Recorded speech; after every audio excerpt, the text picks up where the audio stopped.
Before we dive into today's disturbing investigation, I need you to do something for me.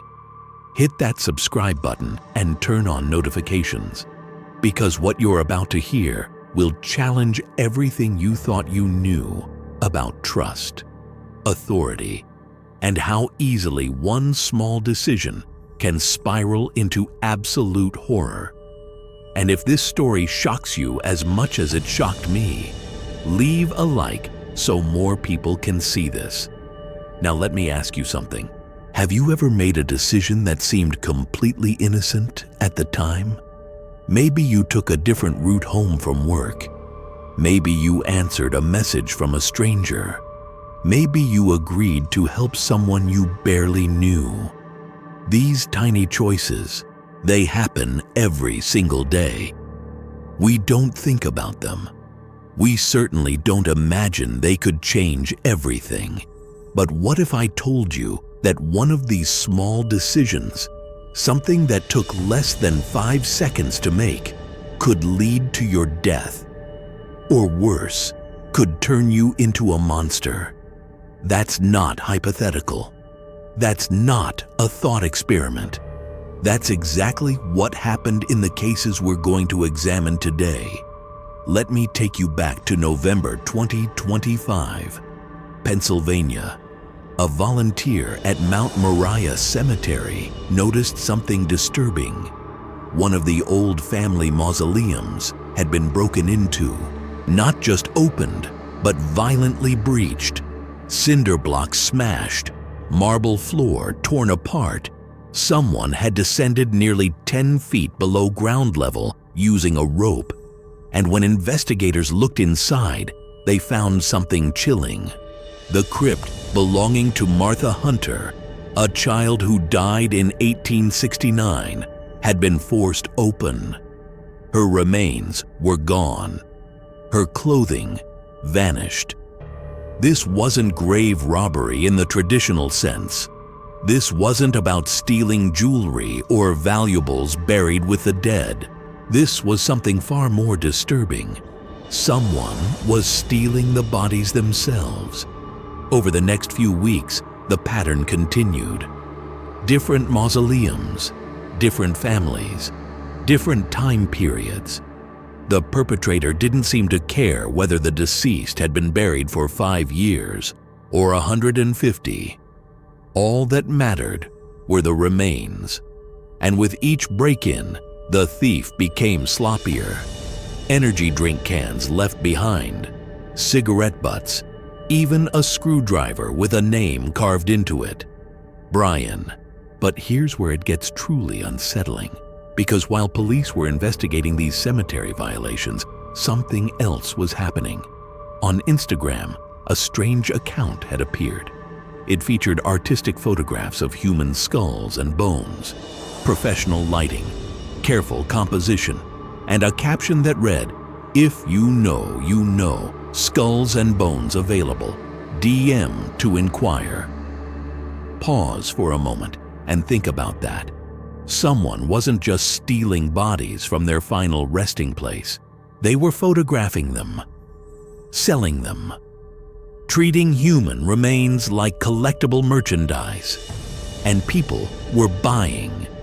The account belonged to Jonathan Gerlach, and by the time police connected the dots between the cemetery thefts and his Instagram presence, he had already stolen 61 confirmed bodies. 61 people who had been laid to rest by grieving families. 61 graves violated, some of them children. One of them, an infant, just 6 months old. Gerlach posted about this child.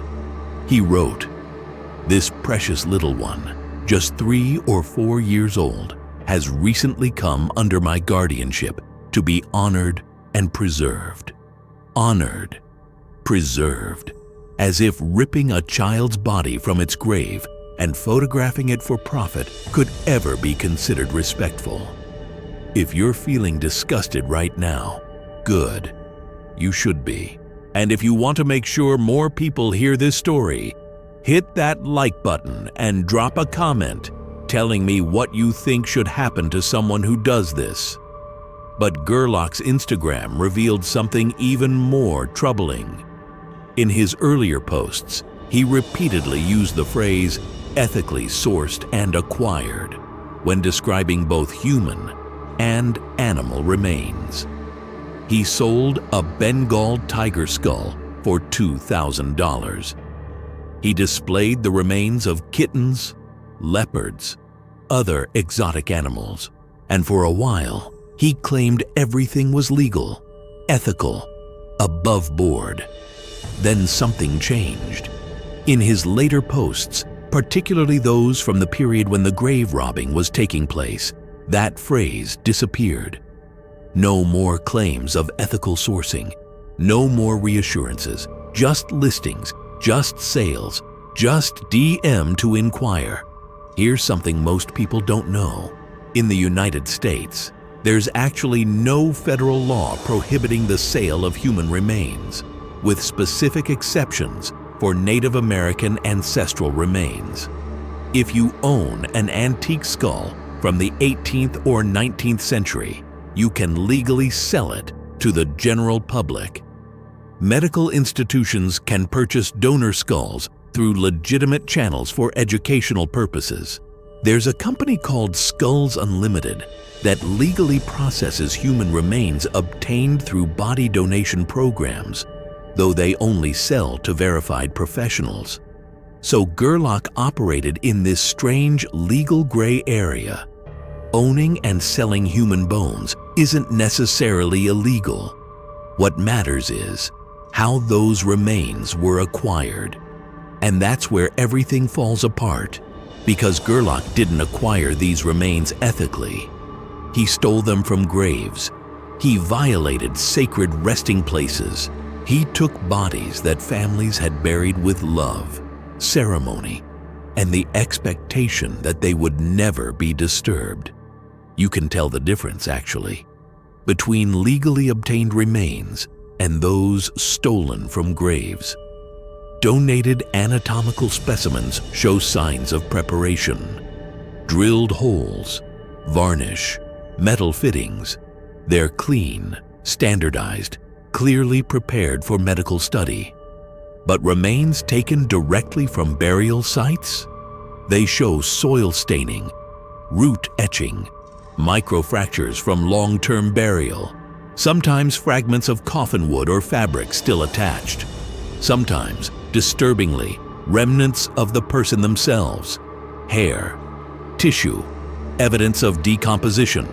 Gerlach posted photographs showing exactly these signs. One skull with nasal hair, facial hair, eyebrows, eyelashes still visible. Another with remnants of eyes in the orbital sockets. Visible hair on the skull itself.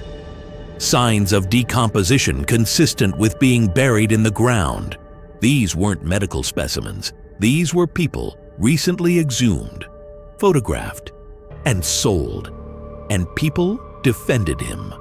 Online, after his story broke, users actually argued that what he did wasn't that bad. They said the deceased had been dead for so long that no one cared anymore.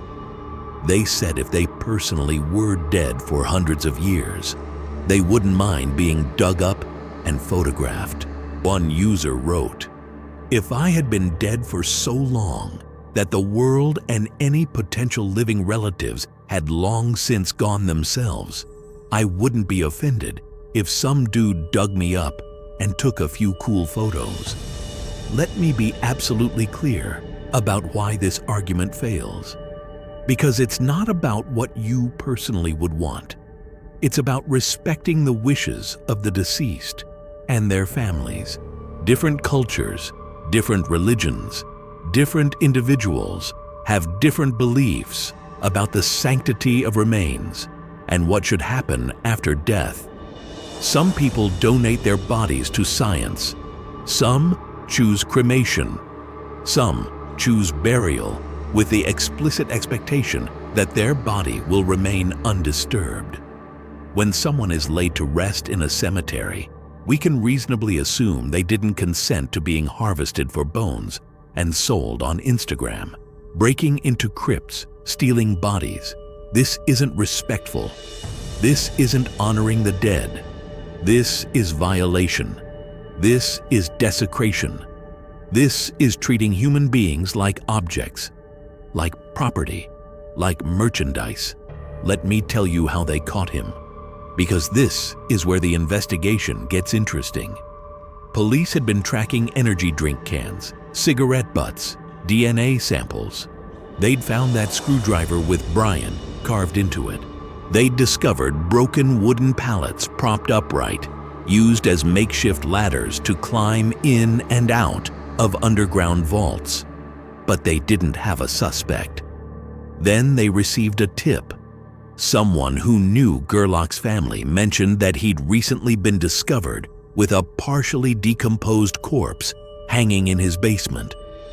The family was afraid to tell police. Think about that.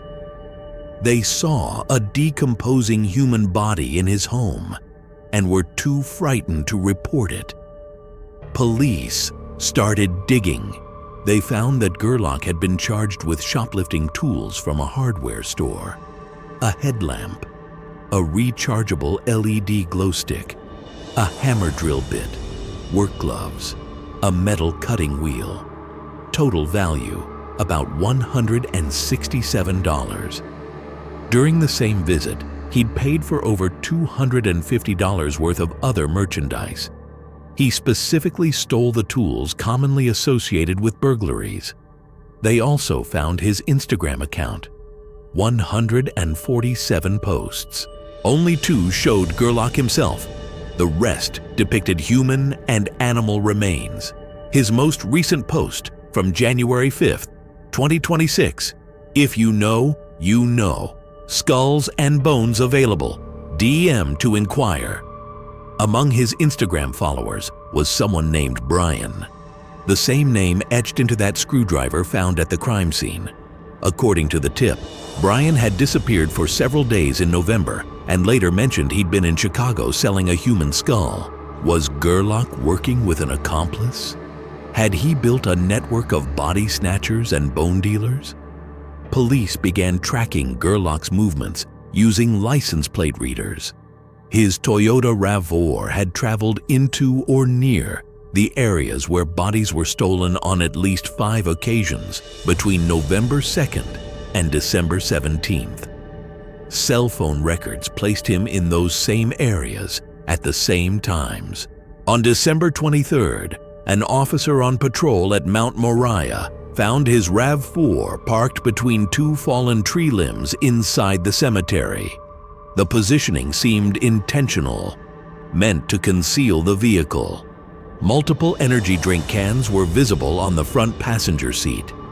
Then, on January 6th, 2026, detectives patrolling Mount Moriah again found Gerlach's vehicle parked near the cemetery.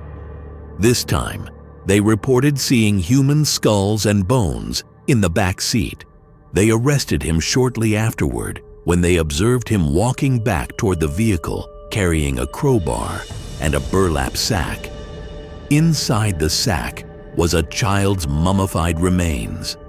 When police executed a search warrant at Gerlach's home, they found over 100 human skulls, numerous human long bones, mummified human feet and hands, 2 decomposing human torsos, and other assorted skeletal items.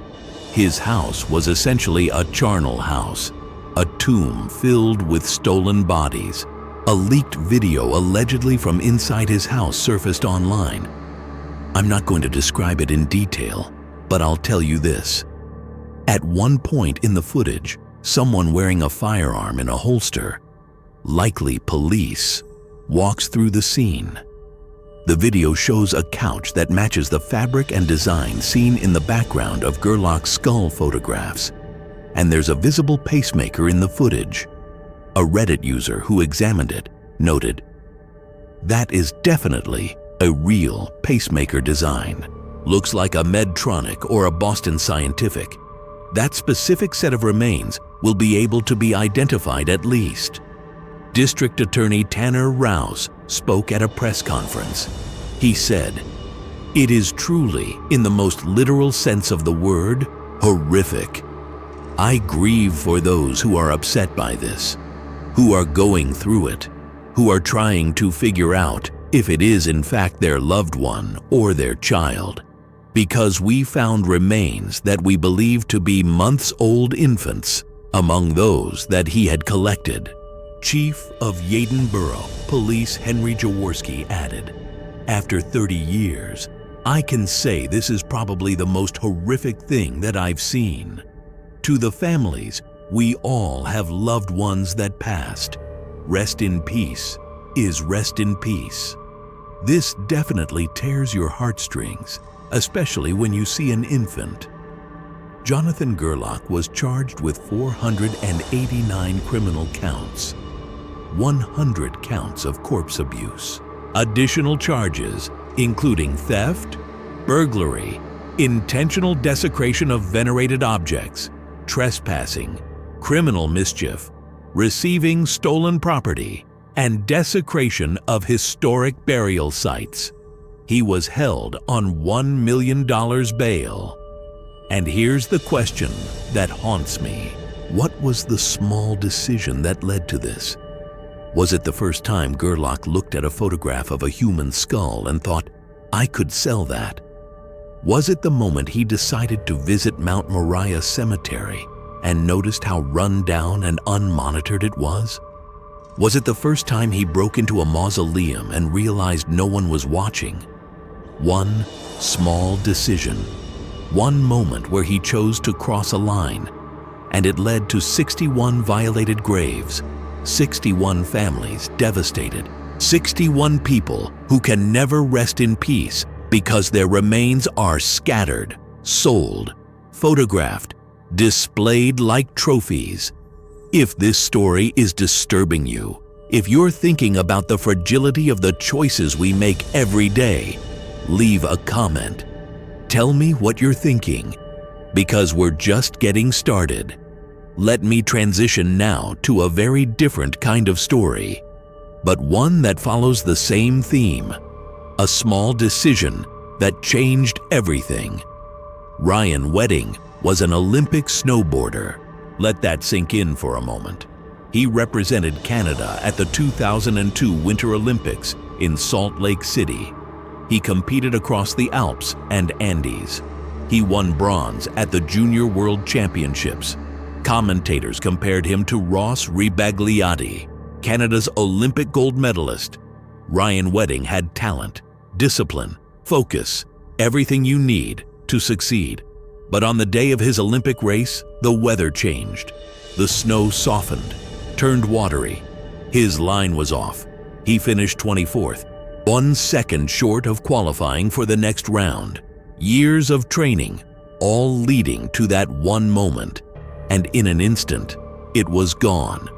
What happened next is a case study in how one disappointment can redirect an entire life. After Salt Lake City, Wedding enrolled at Simon Fraser University in Vancouver.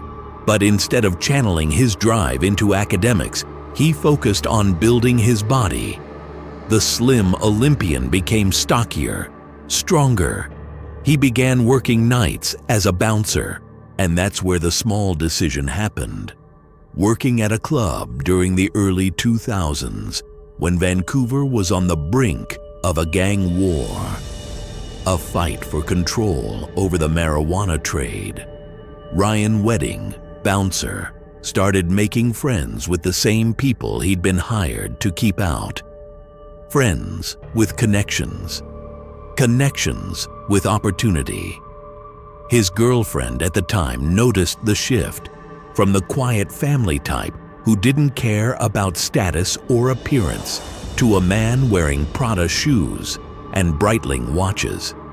After 2 years of college, Ryan dropped out. With a $250,000 loan from his father, he bought and resold a house in Maple Ridge. The profit funded a luxurious apartment with high ceilings, a pinball machine, and a racing seat gaming setup. In the garage, snowmobiles, a Ducati, a BMW M5. But here's the thing, even with the profit from reselling that house, this lifestyle was too expensive for a bouncer. So Wedding turned to something else. His friend owned a property called 18 Carat Farms. They weren't growing carrots. They were cultivating 8,000 marijuana plants. Twice a month, Ryan drove out, tended to the plants, delivered product to a supplier. The operation pulled in hundreds of thousands a year, maybe more. But it was also pulling a lot of electricity, 2,000 kilowatt hours a month, far more than any typical warehouse. By summer 2006, authorities raided the property.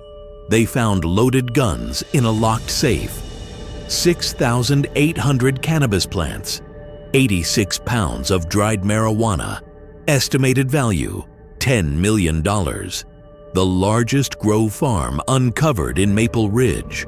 But they never charged Ryan Wedding. Only a confidential informant linked him to the site, and that wasn't enough. Between 1997 and 2003, British Columbia law enforcement investigated roughly 25,000 grow ops. They couldn't keep up. The priority shifted from prosecution to just shutting places down. So Ryan Wedding walked away. And that was another small decision. The moment authorities decided not to pursue charges, the moment they let him go. Because that decision gave Wedding the confidence to go bigger. In fall 2007, Wedding befriended Hassan Shirini, a Persian Canadian known to police since 1997. Shirini opened a new door for Ryan, the Hawala Network, a trust-based money transferring system dating back to the 8th century, still operating around the world today. It's efficient, discreet, and global. And because it moves outside banks and traditional channels, the network can be exploited for criminal purposes. By 2007, Wedding was telling friends he was broke. He'd lost roughly $500,000 on a shady real estate deal and, per Shirini's later testimony, another $300,000 on a cocaine deal gone bad. Wedding approached Shirini about buying cocaine in California. He could front about $340,000. They arranged to try for 24 kilos from a contact in Los Angeles. If it worked, they'd keep going. But from the moment they arrived in LA, the FBI was watching. The exchange ran through 2 Russians.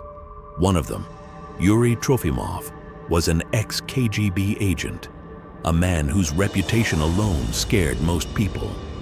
When he met them at the airport, he demanded to see the cash.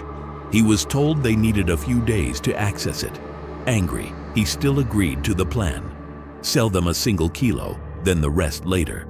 On June 13th, 2008, as soon as the Russian handed over $17,000 for 1 kilo, agents moved in. Wedding and Shirini were arrested. With hours of recorded calls and meetings against them, Shirini and the Russian agreed to plea deals. But Ryan Wedding declined to cooperate. An FBI agent named Brett Keena told Rolling Stone, "He was very controlled. Once we read him his rights, he didn't say anything. In the few instances that we did have the chance to interact with him, he was kinda like, you know, you're not getting anything from me." During his trial, Wedding's lawyer argued that Shirini had brought Wedding along as the fall guy, that when conspirators discussed business, they often spoke Farsi or Russian, languages Ryan didn't understand. And when speaking English, they used code, referring to drugs as cars. Perhaps, the lawyer suggested, Wedding really believed he was in Los Angeles to buy automobiles. The jury didn't buy it. Ryan Wedding was convicted of conspiring to traffic cocaine. The mandatory minimum was 10 years. But during the 2 years between arrest and conviction, Wedding was held at the Metropolitan Correctional Center in San Diego. a place that, for him, seemed to do more training than correcting. Agent Brett Keena admitted, "You've got people that are in that facility that have amazing drug world connections. We really did just turn him into a much better drug dealer than he was when he started with us." The Metropolitan Correctional Center holds inmates awaiting trial or sentencing for federal offenses, lower-level members of Mexican drug trafficking organizations, mules who specialize in moving drugs across the border. While there, Wedding organized up to 5 girlfriends back home to wash his car, clean his apartment, and collect money from associates. He also phoned male associates, boasting about the good connections he was making in custody. Meanwhile, in court, he told the judge, "What I did was completely out of character for me, and it is a personal mission of mine to rebuild my reputation." The court imposed a lower term than initially intended, 48 months minus time served. Ryan Wedding hadn't lied to the court, at least not entirely. He did plan to rebuild, but it wouldn't be the kind of rehabilitation the judge had in mind. When Wedding returned to Canada, he settled in Montreal. The drug trade, once dominated by the mafia, was now open territory.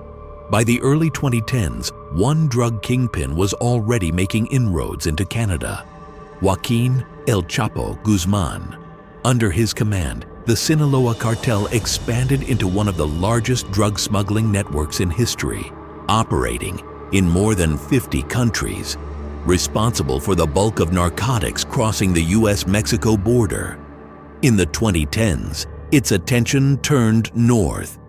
Canada, with its high street prices and relatively light federal drug enforcement compared to the US, was seen as a strategic safe zone, a place where cartel operatives could meet international partners and arrange shipments.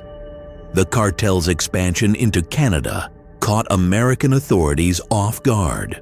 Cocaine shipments were smuggled across the border into Arizona, stored in warehouses in Tucson or Phoenix, then transported by vehicle to the Washington-British Columbia border. From there, drugs were loaded onto helicopters and dropped into forested areas on the Canadian side. But law enforcement had plans of their own. An undercover officer, identified in court records only as Joe, infiltrated Canada's underground drug market. Operation Harrington, designed specifically to disrupt the cocaine pipeline between Mexico and Canada. By February 2014, Ryan Wedding had filed for bankruptcy. In a sworn statement, he claimed to be unemployed. He was leasing a new Ford F-350 pickup and living in a gated condo complex with his wife. Despite this, Wedding declared that neither of them had any income. On paper, he was relying solely on financial support from family members. Privately, something else was underway.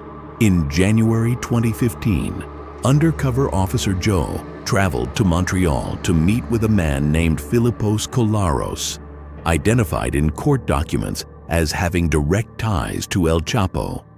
At their meeting, Colaros told Joe he'd brought the man in charge. Moments later, Ryan Wedding walked in and introduced himself as a cocaine importer. Wedding asked detailed questions about boat capacity, mapped out transfer routes. Together, they devised a plan. A large research vessel would collect a shipment from St. Domingue Kitts, then transfer it mid-sea to a fleet of smaller fishing trawlers, which would deliver the load discreetly to shore in Newfoundland. They agreed on a test run. Between 500 and 1,000 kilograms of cocaine. Joe would take a 25% cut of the shipment's value as his fee. But before anything could move forward, the plan was shut down.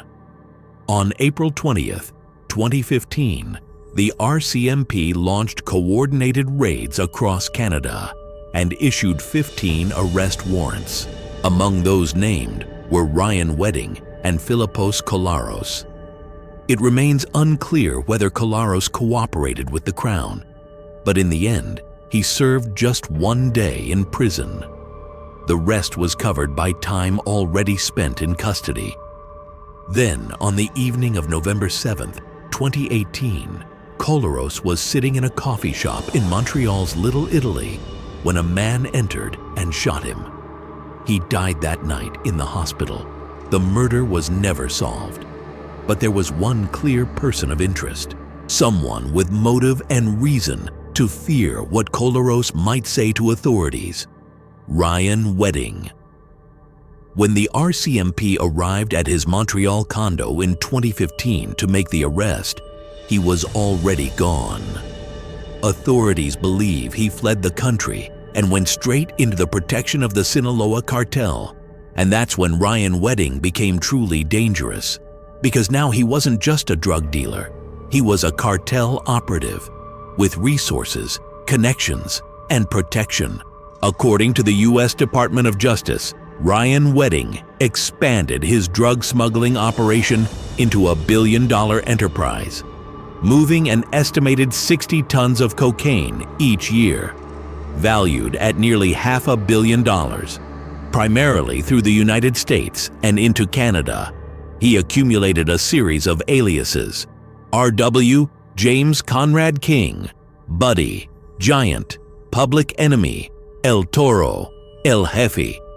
Behind the scenes, Wedding constructed a network, people he could trust to carry out orders and keep the supply chain moving. One of them was Andrew Clark, a Toronto-based elevator mechanic in his 30s who had relocated to Mexico in 2022. Clark took interest in a young man named Malik Cunningham, who had just been released from the Toronto South Detention Center. Clark arranged for Cunningham to travel to Mexico, where he underwent weapons training, ranging from small arms to long-range rifles, under a program modeled on military instruction. Once trained, he was sent back to Canada with names. His first assignment came with a payment of $100,000. The target, Randy Fader, a 29-year-old American-Canadian citizen. On April 1st, 2024, Cunningham traveled to Fader's home in Nigeria and shot him at close range in his driveway before fleeing. With that killing carried out, Clark began preparing Cunningham for additional jobs. One contact offered $200,000 to kill a real estate agent in Vancouver. Another promised more than twice that amount for a group in Toronto. A third listed a target in Dubai for $1 million. All were described as enemies of El Jefe. Then on April 14th, 2024, Cunningham made a critical mistake. He was spotted driving the same vehicle he'd used in the Fader shooting. Officers from York Regional Police approached and took him into custody. Inside the car, they found 4 mobile phones, multiple rounds of ammunition, and $100,000 in cash. When investigators searched the devices, they uncovered encrypted messages exchanged between Cunningham and Clark. Messages that prosecutors say laid out the structure and scope of the murder-for-hire plot. This was the beginning of the FBI's Operation Giant Slalom. More arrests followed. Andrew Clark was arrested on October 8th in a restaurant in Guadalajara on 11 charges, including conspiracy to possess, export, and distribute cocaine, 4 counts of murder, and 1 count of attempted murder. He was later extradited to the United States. In total, 14 men were arrested, 8 of them Canadian. But Ryan Wedding remained at large.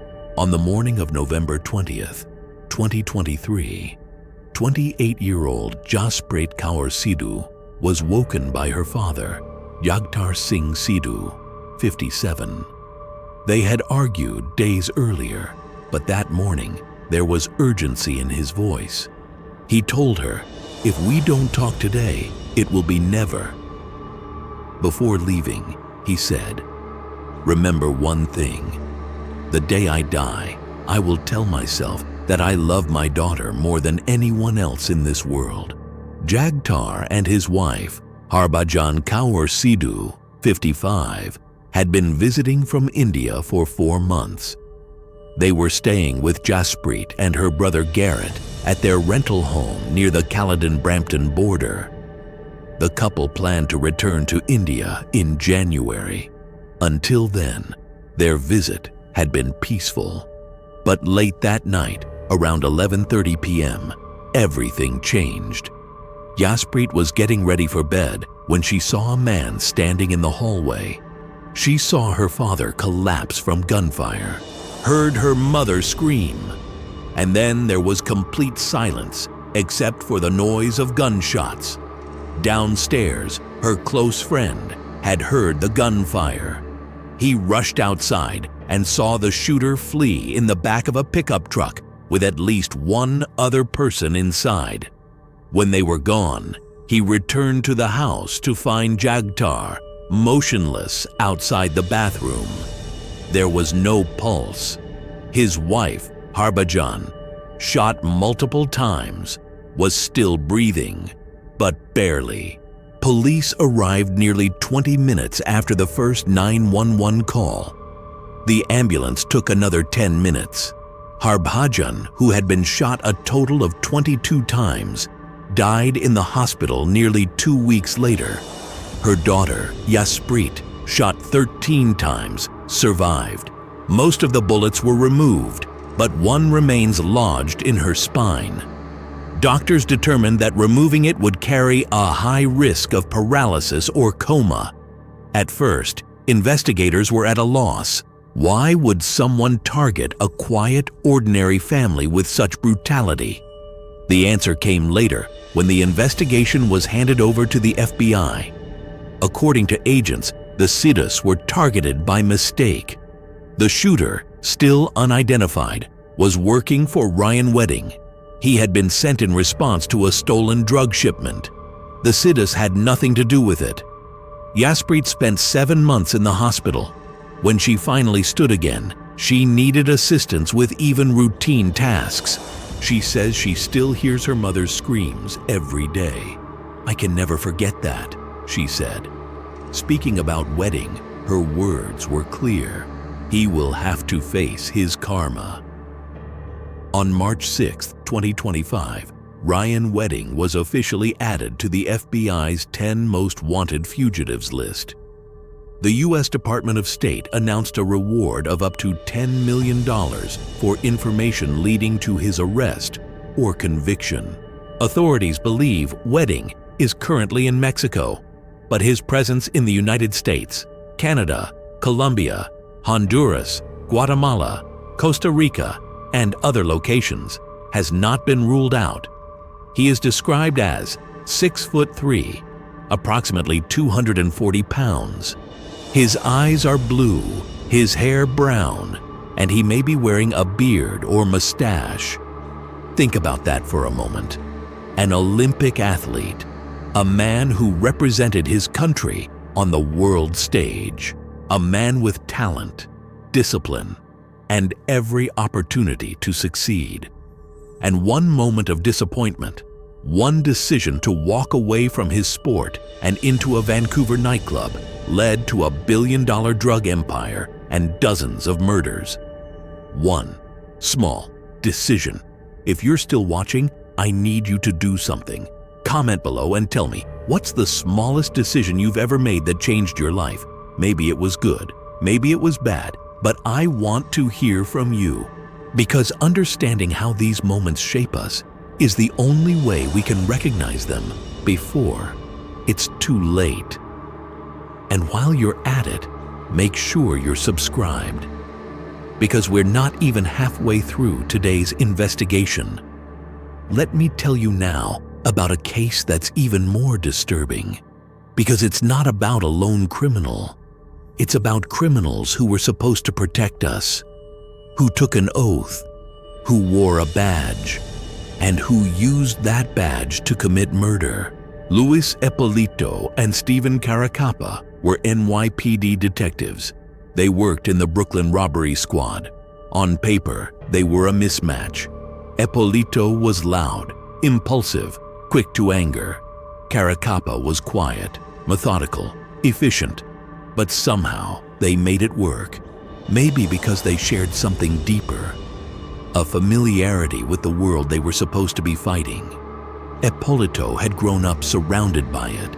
His father and uncles were all members of the Gambino crime family.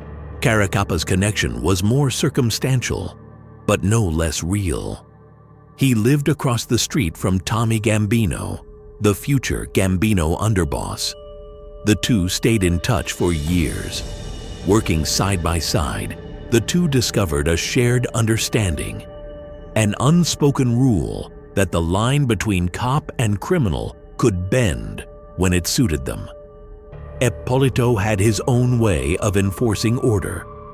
By his own admission, his partner once had to stop him from beating a suspect to death.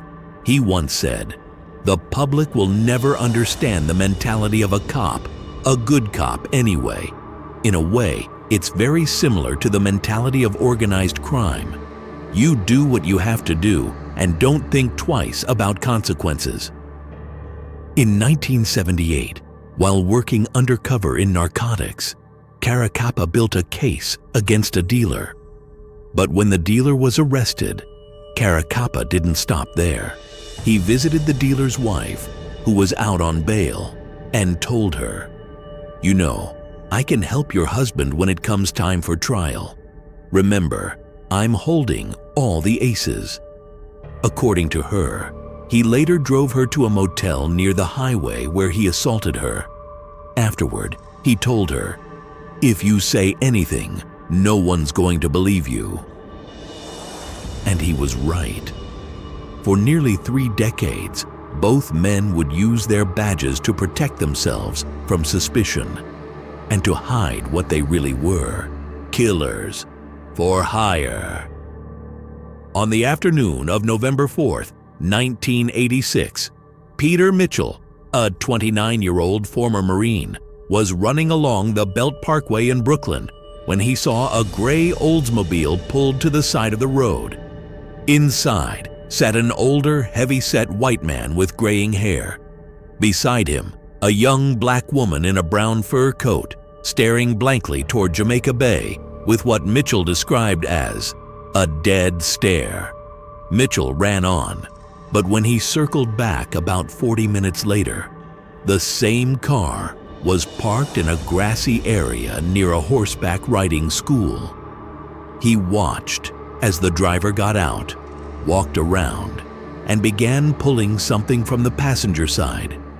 At first, Mitchell thought it was garbage, until he saw a pair of legs. The man dragged the woman's body to a tree, covered her with a quilt, and scattered beer cans around her.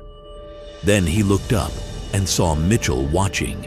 Without panic, the man got back in his car and drove off. The victim was Virginia Robertson, a 27-year-old mother who had been strangled. Mitchell, an African American, was uncomfortable with the police. He knew that even an innocent man could get locked away for being in the wrong place at the wrong time. But he stayed, called 911, and waited.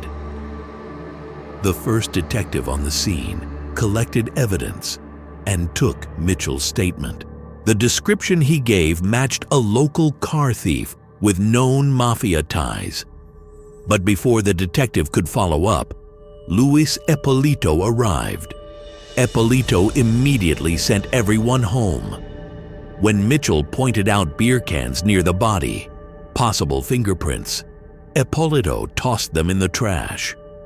Mitchell went over the description again, but Ippolito didn't seem interested. Instead, that evening, he drove Mitchell to a nearby housing project, pointed to a man walking out, and said, "That's him." Mitchell said, "No, it wasn't." But Ippolito pressed harder. Back at the station, the tone shifted. Ippolito leaned in close, telling Mitchell that the man, Barry Gibbs, was dangerous. that he'd hurt people before. Mitchell kept insisting it wasn't him. Then Ippolito changed tactics, showing off his medals and commendations before turning to threats. He said he knew where Mitchell's family lived and wondered aloud what might happen if police found drugs in their homes. Then he made it clear, "You're going to do this or else." After 6 hours of pressure, Peter Mitchell gave in.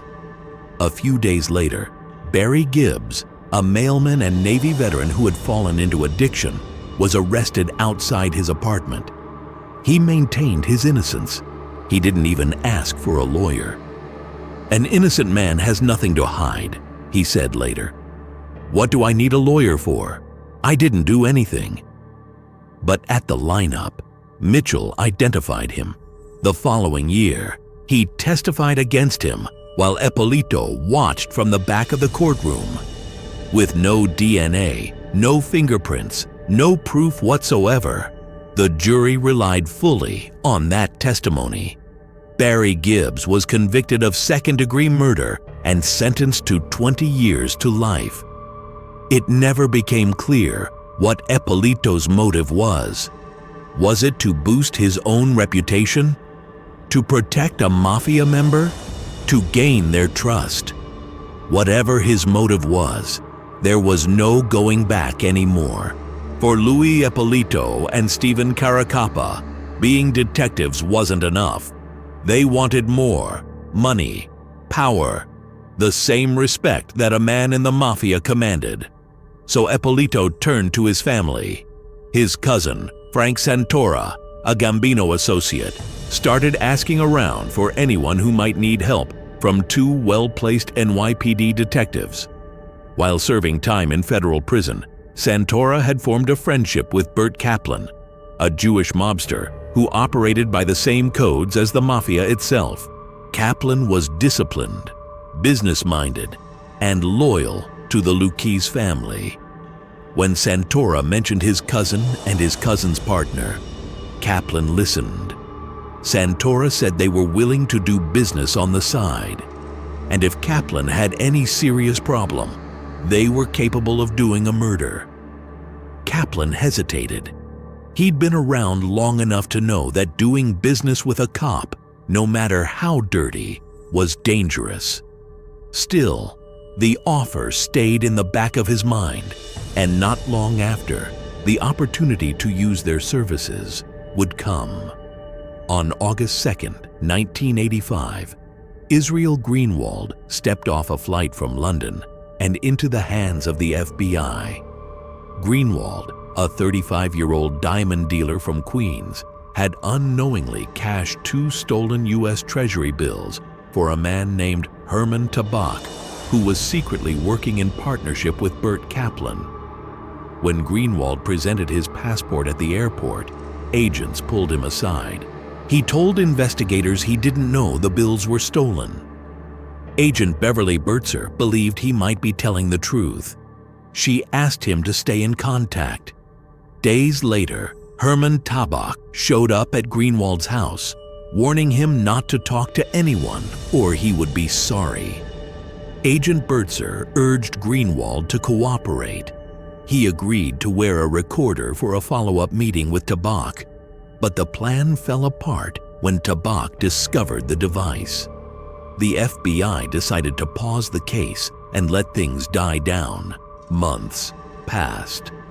In February 1986, Bertzer called Greenwald's attorney to restart the operation. 6 days later, the lawyer called back. Greenwald was missing. Behind the scenes, Tabak had already warned Bert Kaplan that Greenwald might be talking to police. Kaplan reached out to his old prison friend, Frank Santora. Within days, detectives Louis Ippolito and Stephen Caracappa had pulled Greenwald's address, car model, and license plate number. On February 10th, 1986, as Greenwald was driving home, the 2 detectives appeared behind him with flashing lights. They told him he was wanted in connection with a hit and run and needed to come in for a lineup.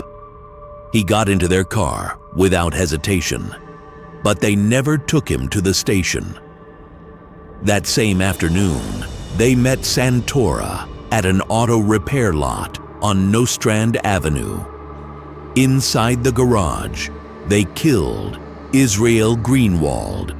Santora opened his trunk, took out 2 shovels, and told the garage owner, Peter Franzone, to dig.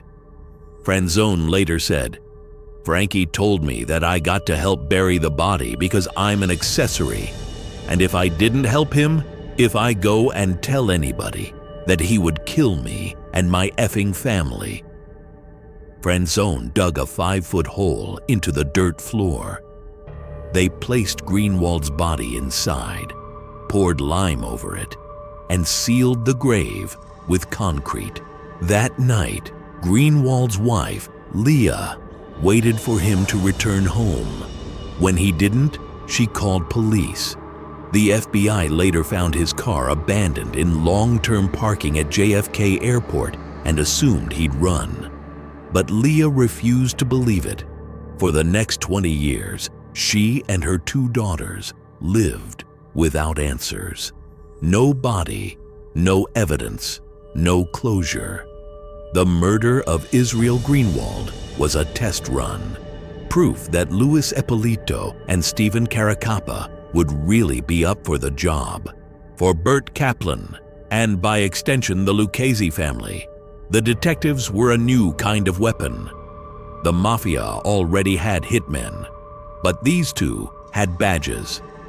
Later, when Anthony Gaspipe Casso, underboss of the Lucchese family, was looking to enact revenge after a failed attempt on his life, he turned to Burt Kaplan, who offered his 2 murder cops for hire. Ippolito and Caracappa had easy access to police files. Inside was a report naming suspects and their addresses. On October 18, 1986, the 2 detectives found Jimmy Heidel.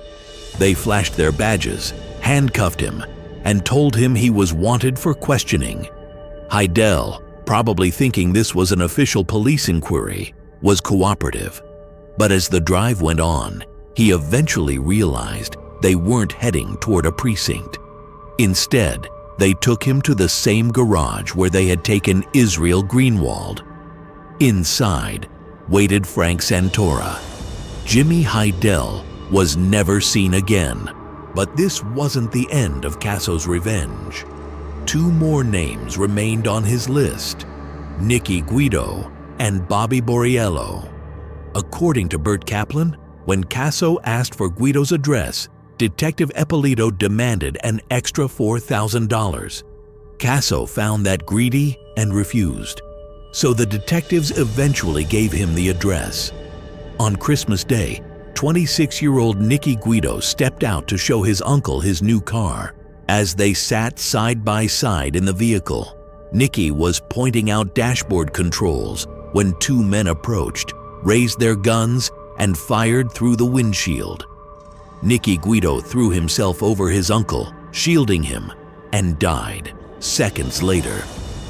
The thing is, he wasn't the Nicky Guido the hitman had been sent to kill.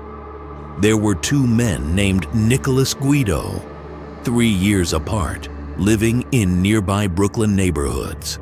Ippolito and Caracappa gave Casso the wrong address and caused the death of a completely innocent young man. Nicky Guido's mother kept his room untouched until her own death, blaming herself for naming him in the Italian tradition after her father. When asked about the murder years later, Casso shrugged. "Hey, it's a mistake. No big deal." Let me pause here and ask you something. If you're feeling angry right now, if you're disgusted by what these so-called detectives did, leave a comment.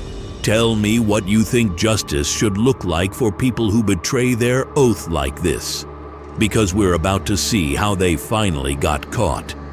Anthony Casso went into hiding in 1990. From his hideout in Mount Olive, New Jersey, he ordered more than 30 killings, guided by his crystal ball. That was his nickname for his mole inside the NYPD. The turncoat detective whose identity was a mystery, even to Casso himself. For years, that mole fed Casso classified information, surveillance updates, wiretap locations, names of informants, 3 of whom were later killed. And more than that, the mole had killed for him, often. Anthony Casso hadn't known their names for a long time, but in 1992, Casso read a book, Mafia Cop, a memoir by a former detective, and in the book, there was a photo. He recognized the faces immediately. Underneath were their names, Louis Ippolito and Stephen Caracappa. By 1994, the front page of the New York Daily News delivered a bombshell. The headline read, "Hero Cops or Hitmen?" Reporter Jerry Capezzi had published what sounded unthinkable. Anthony Gaspipe Casso, the feared Lucchese underboss, had named 2 NYPD detectives as his accomplices. For anyone who knew Ippolito, the idea that he might be a crooked cop wasn't shocking. But working directly for Anthony Gaspipe Casso, that was something else entirely. And as for Stephen Caracappa, the quiet administrator of the major case squad, nobody could have imagined him capable of such brutality. But without Casso's testimony, the case against the detectives vanished. Their murders, kidnappings, and betrayals would stay buried. Or so it seemed. On the morning of September 9th, 1996, federal agents knocked on the door of Bert Kaplan's brick home in Bensonhurst. When his wife opened the door, they found Kaplan in bed. Moments later, he was in handcuffs. Kaplan was charged with moving 24 tons of marijuana and 44 pounds of cocaine, along with tax fraud. In custody, agents pushed him to talk, to give up what he knew about the 2 retired NYPD detectives. Kaplan refused. At trial, witnesses detailed his smuggling empire. Even his family urged him to make a deal. But he wouldn't. The jury found him guilty. At 62, he was sentenced to 27 years, effectively life. His lawyer called him the last true believer in the code of the mafia, the omerta. Unlike the bosses who'd folded under pressure, Kaplan stayed silent. And with Casso discredited and Kaplan locked away, the FBI's case against Louis Ippolito and Stephen Caracappa went cold. For years, the files sat untouched. They might have stayed that way if not for a small-time Gambino associate named Frankie Heidel and one determined detective, Tommy Dades. Frankie Heidel did jobs like any other associate: robbery, extortion, petty deals.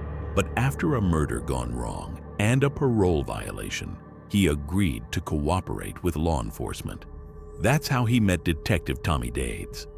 At first, Frankie didn't like Dades, but over time, the hostility turned into trust. He told Dades small but valuable pieces of information. However, word soon got out that he was an informant. In early 1998, whispers spread through Staten Island. Detective Dades urged him to get off the street, to enter witness protection. Frankie refused. He thought his friends were just testing his loyalty. He didn't believe they would actually kill him. Days later, on April 27th, he was lured to a strip club. When he stepped into the parking lot after midnight, someone shot him 3 times. Frankie Heidel died. Detective Dades and his FBI partner took the news hard. They drove to his mother's house to break the news. Betty Heidel was devastated. Dades promised they'd find whoever killed her son. Over time, the two formed an unlikely friendship. Betty would call Detective Dades now and then, sometimes just to talk. But in one of those calls, years later, she said something that stopped Dades cold. It was September 2003. The conversation drifted to her older son, Jimmy Heidel, the one who disappeared back in 1986. Then, almost as an afterthought, Betty said she knew who had taken him. On the day Jimmy vanished, two plainclothes detectives came to her door, a fat one and a thin one. Years later, she saw the fat one on the Sally Jesse Raphael show promoting his book, Mafia Cop. She bought the book and learned their names, Luis Ippolito and Stephen Caracappa.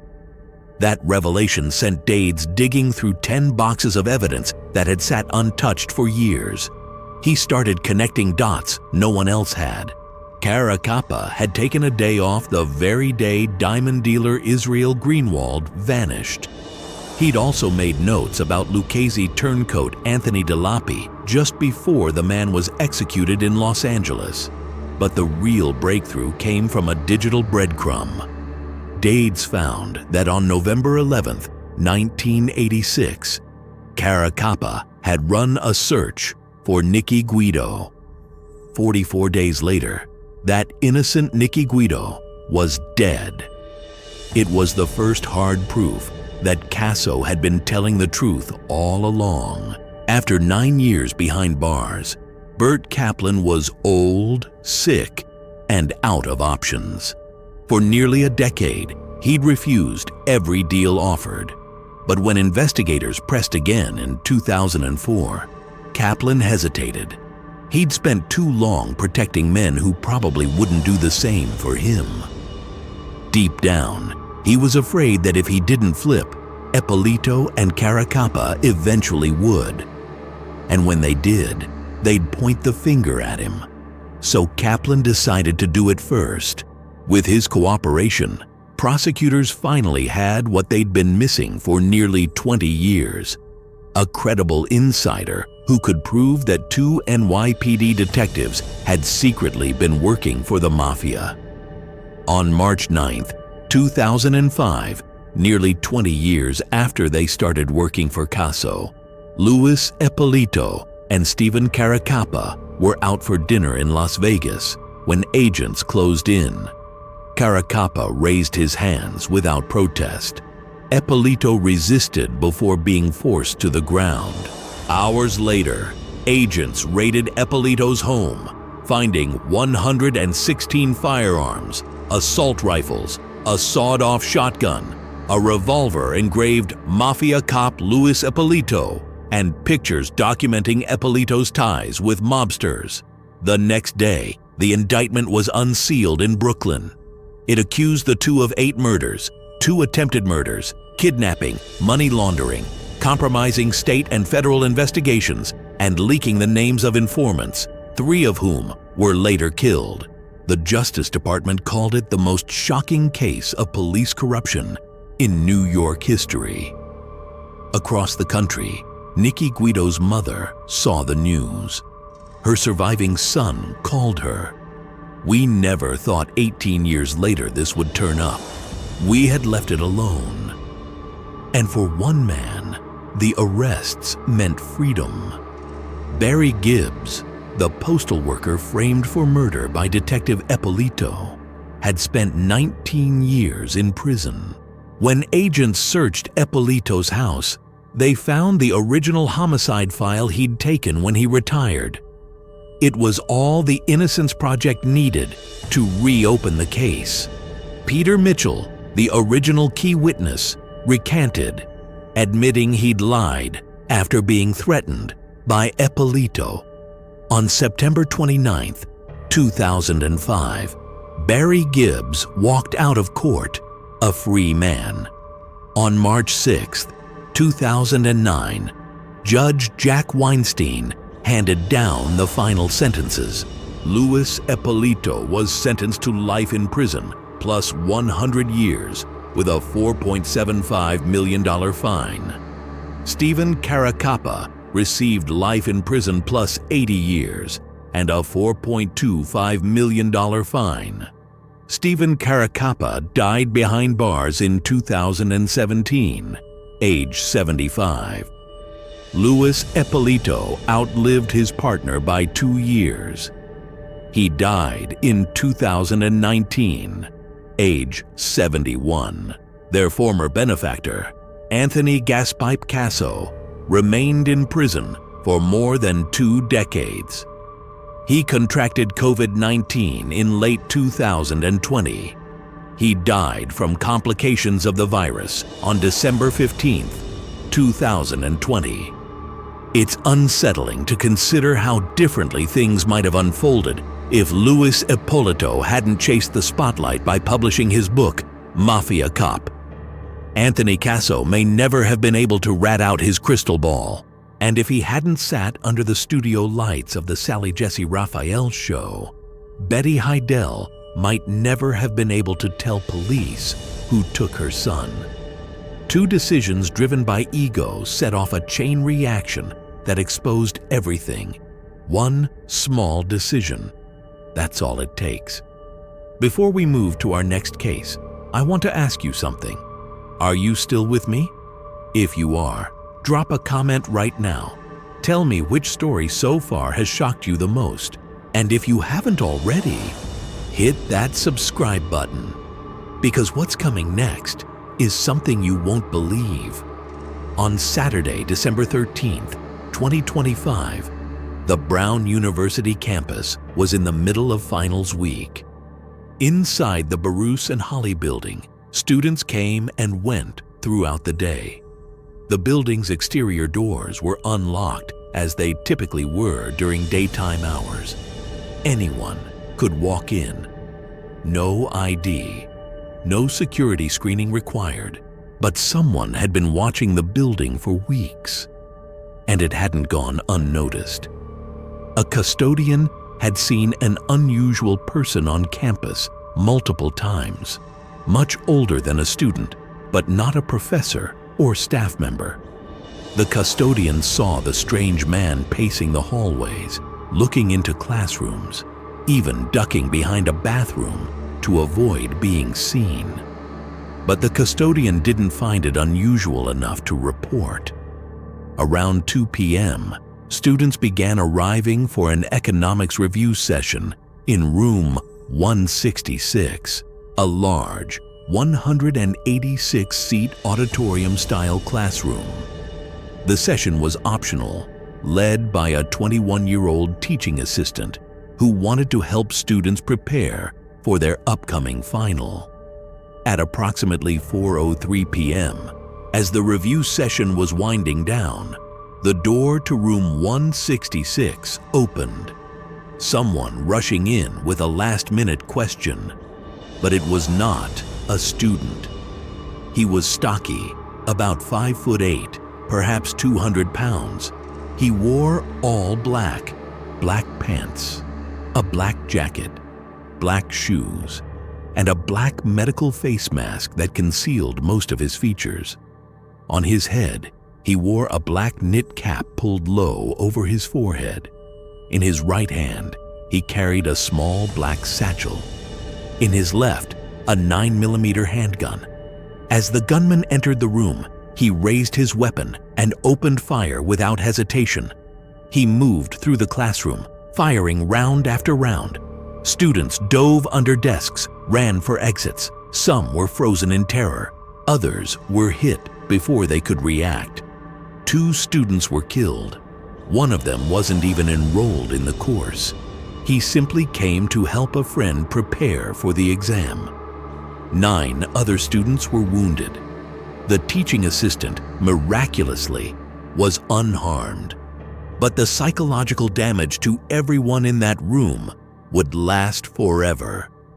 The entire attack lasted less than 90 seconds. When the gunman's last magazine was empty, he calmly turned and walked out of room 166, exiting through the same door he had entered.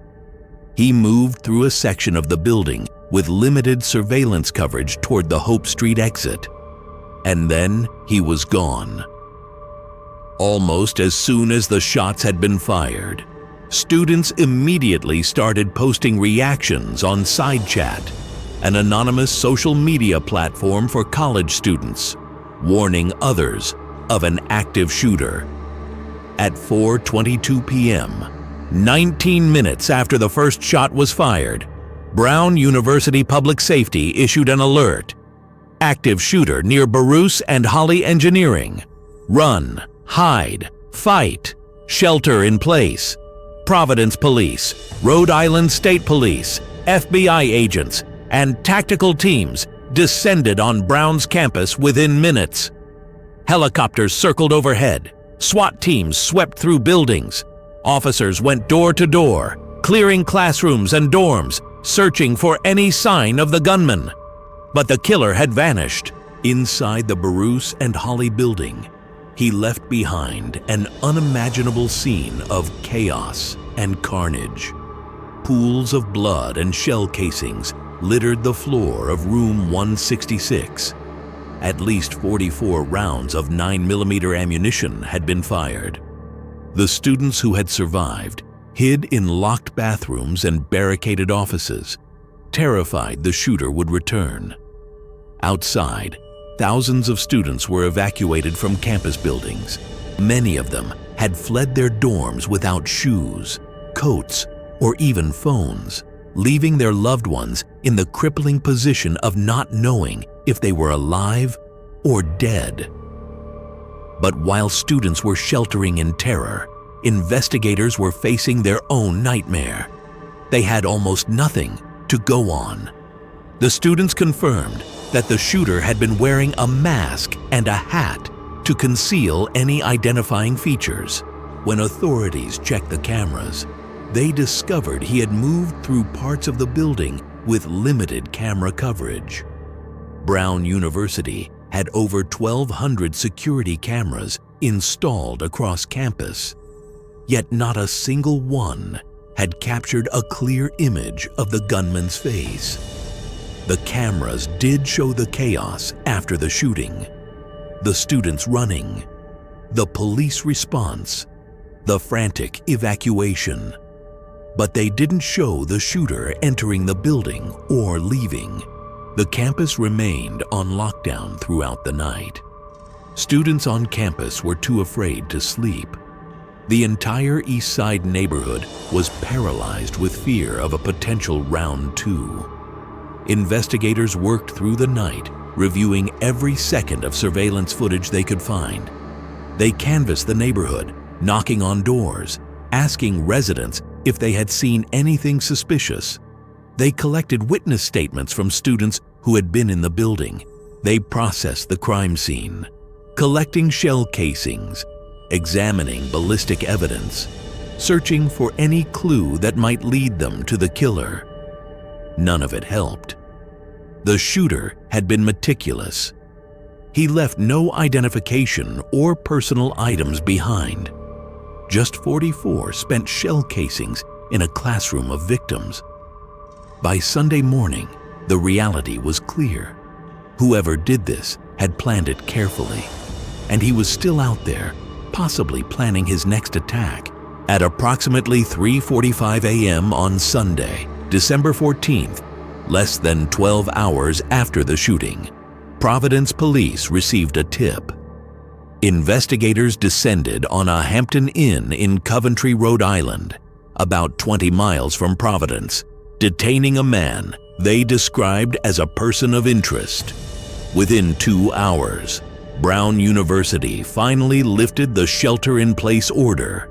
For a few hours, it seemed like the case might be solved. But by late Sunday night, the hope evaporated. The man detained at the Hampton Inn was released without charges. They got the wrong guy. Rhode Island Attorney General Peter Noronha held a press conference admitting that while some evidence had pointed to the initial person of interest, the investigation now points in a different direction. Chief Perez defended the detention, saying it was not a mistake, but just how investigations work. That wasn't how everybody felt. Multiple law enforcement sources told reporters that actually, it was a mistake.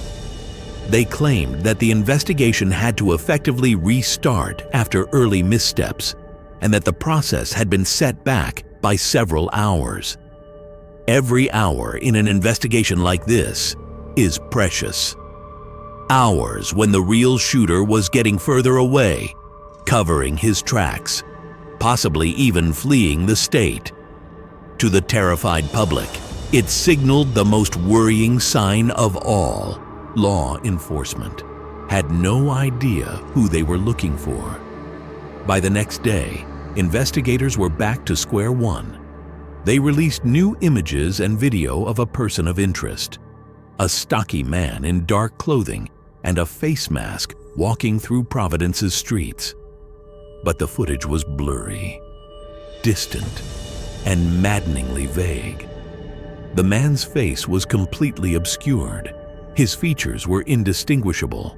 The FBI announced a reward of up to $50,000 for information leading to the identification, arrest, and conviction of the shooter. They pleaded with the public for help. "We're looking for a moment that is shorter than someone taking a breath," Chief Perez said. At approximately 8:30 p.m. on Monday, December 15th, 2 days after the shooting, the situation escalated. In Brookline, Massachusetts, a quiet suburb just outside Boston, about 50 miles from Providence, police got an unexpected call. Shots had been fired on Gibbs Street in a residential building near Boston University. When officers arrived, they found 47-year-old Nuno F.G. Loureiro lying in the foyer of his apartment building, suffering from multiple gunshot wounds. Paramedics rushed him to Beth Israel Hospital, where he underwent emergency surgery, but it was too late to save him. Loureiro was pronounced dead early Tuesday morning, December 16th. Nuno Loureiro was an acclaimed physicist, a professor of nuclear science and engineering at the Massachusetts Institute of Technology, the director of MIT's Plasma Science and Fusion Center, an incredibly accomplished scientist, not a student like the killings at Brown University. The FBI publicly stated that there was no known connection between the Brown shooting and the MIT professor's murder. It was just a terrible coincidence. Two horrific crimes in the same region within 48 hours. But that wasn't the whole truth.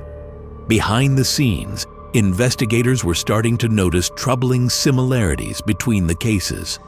Both shootings were execution style. The victims of both shootings were connected to academia, and both crimes had been carried out with a high level of precision, with no obvious evidence left behind to track the killer. However, without concrete evidence linking the two cases, law enforcement treated them as separate investigations. The Brookline police launched a homicide inquiry into the murder of Loureiro, but they publicly maintained that the cases were unrelated. None of this settled the anxiety, especially for investigators. A college campus shooter was still at large, and a renowned MIT professor had been murdered, and law enforcement seemed no closer to solving either case. But that's because they simply hadn't been looking in the right place. On the same night Nuno Loureiro was murdered, an anonymous Reddit user logged onto the RR Providence subreddit and posted a comment in a thread about the Brown shooting. "I'm being dead serious. The police need to look into the gray Nissan with Florida plates, possibly a rental. That was the car he was driving." Under normal circumstances, a post like this might have been ignored. Reddit is full of amateur sleuths and armchair detectives. After the disastrous false accusations during the Boston Marathon bombing investigation in 2013, when Reddit users wrongly identified an innocent student as a suspect, the platform had become increasingly cautious about vigilante justice. But this one felt different. It wasn't vague or speculative. The Redditor wasn't suggesting specific people. He didn't say, "I think," or Maybe. He said, "Police need to look into this." Other Reddit users urged the Redditor to report the information to the FBI. One user wrote, "If you really saw this, you need to call the tip line now."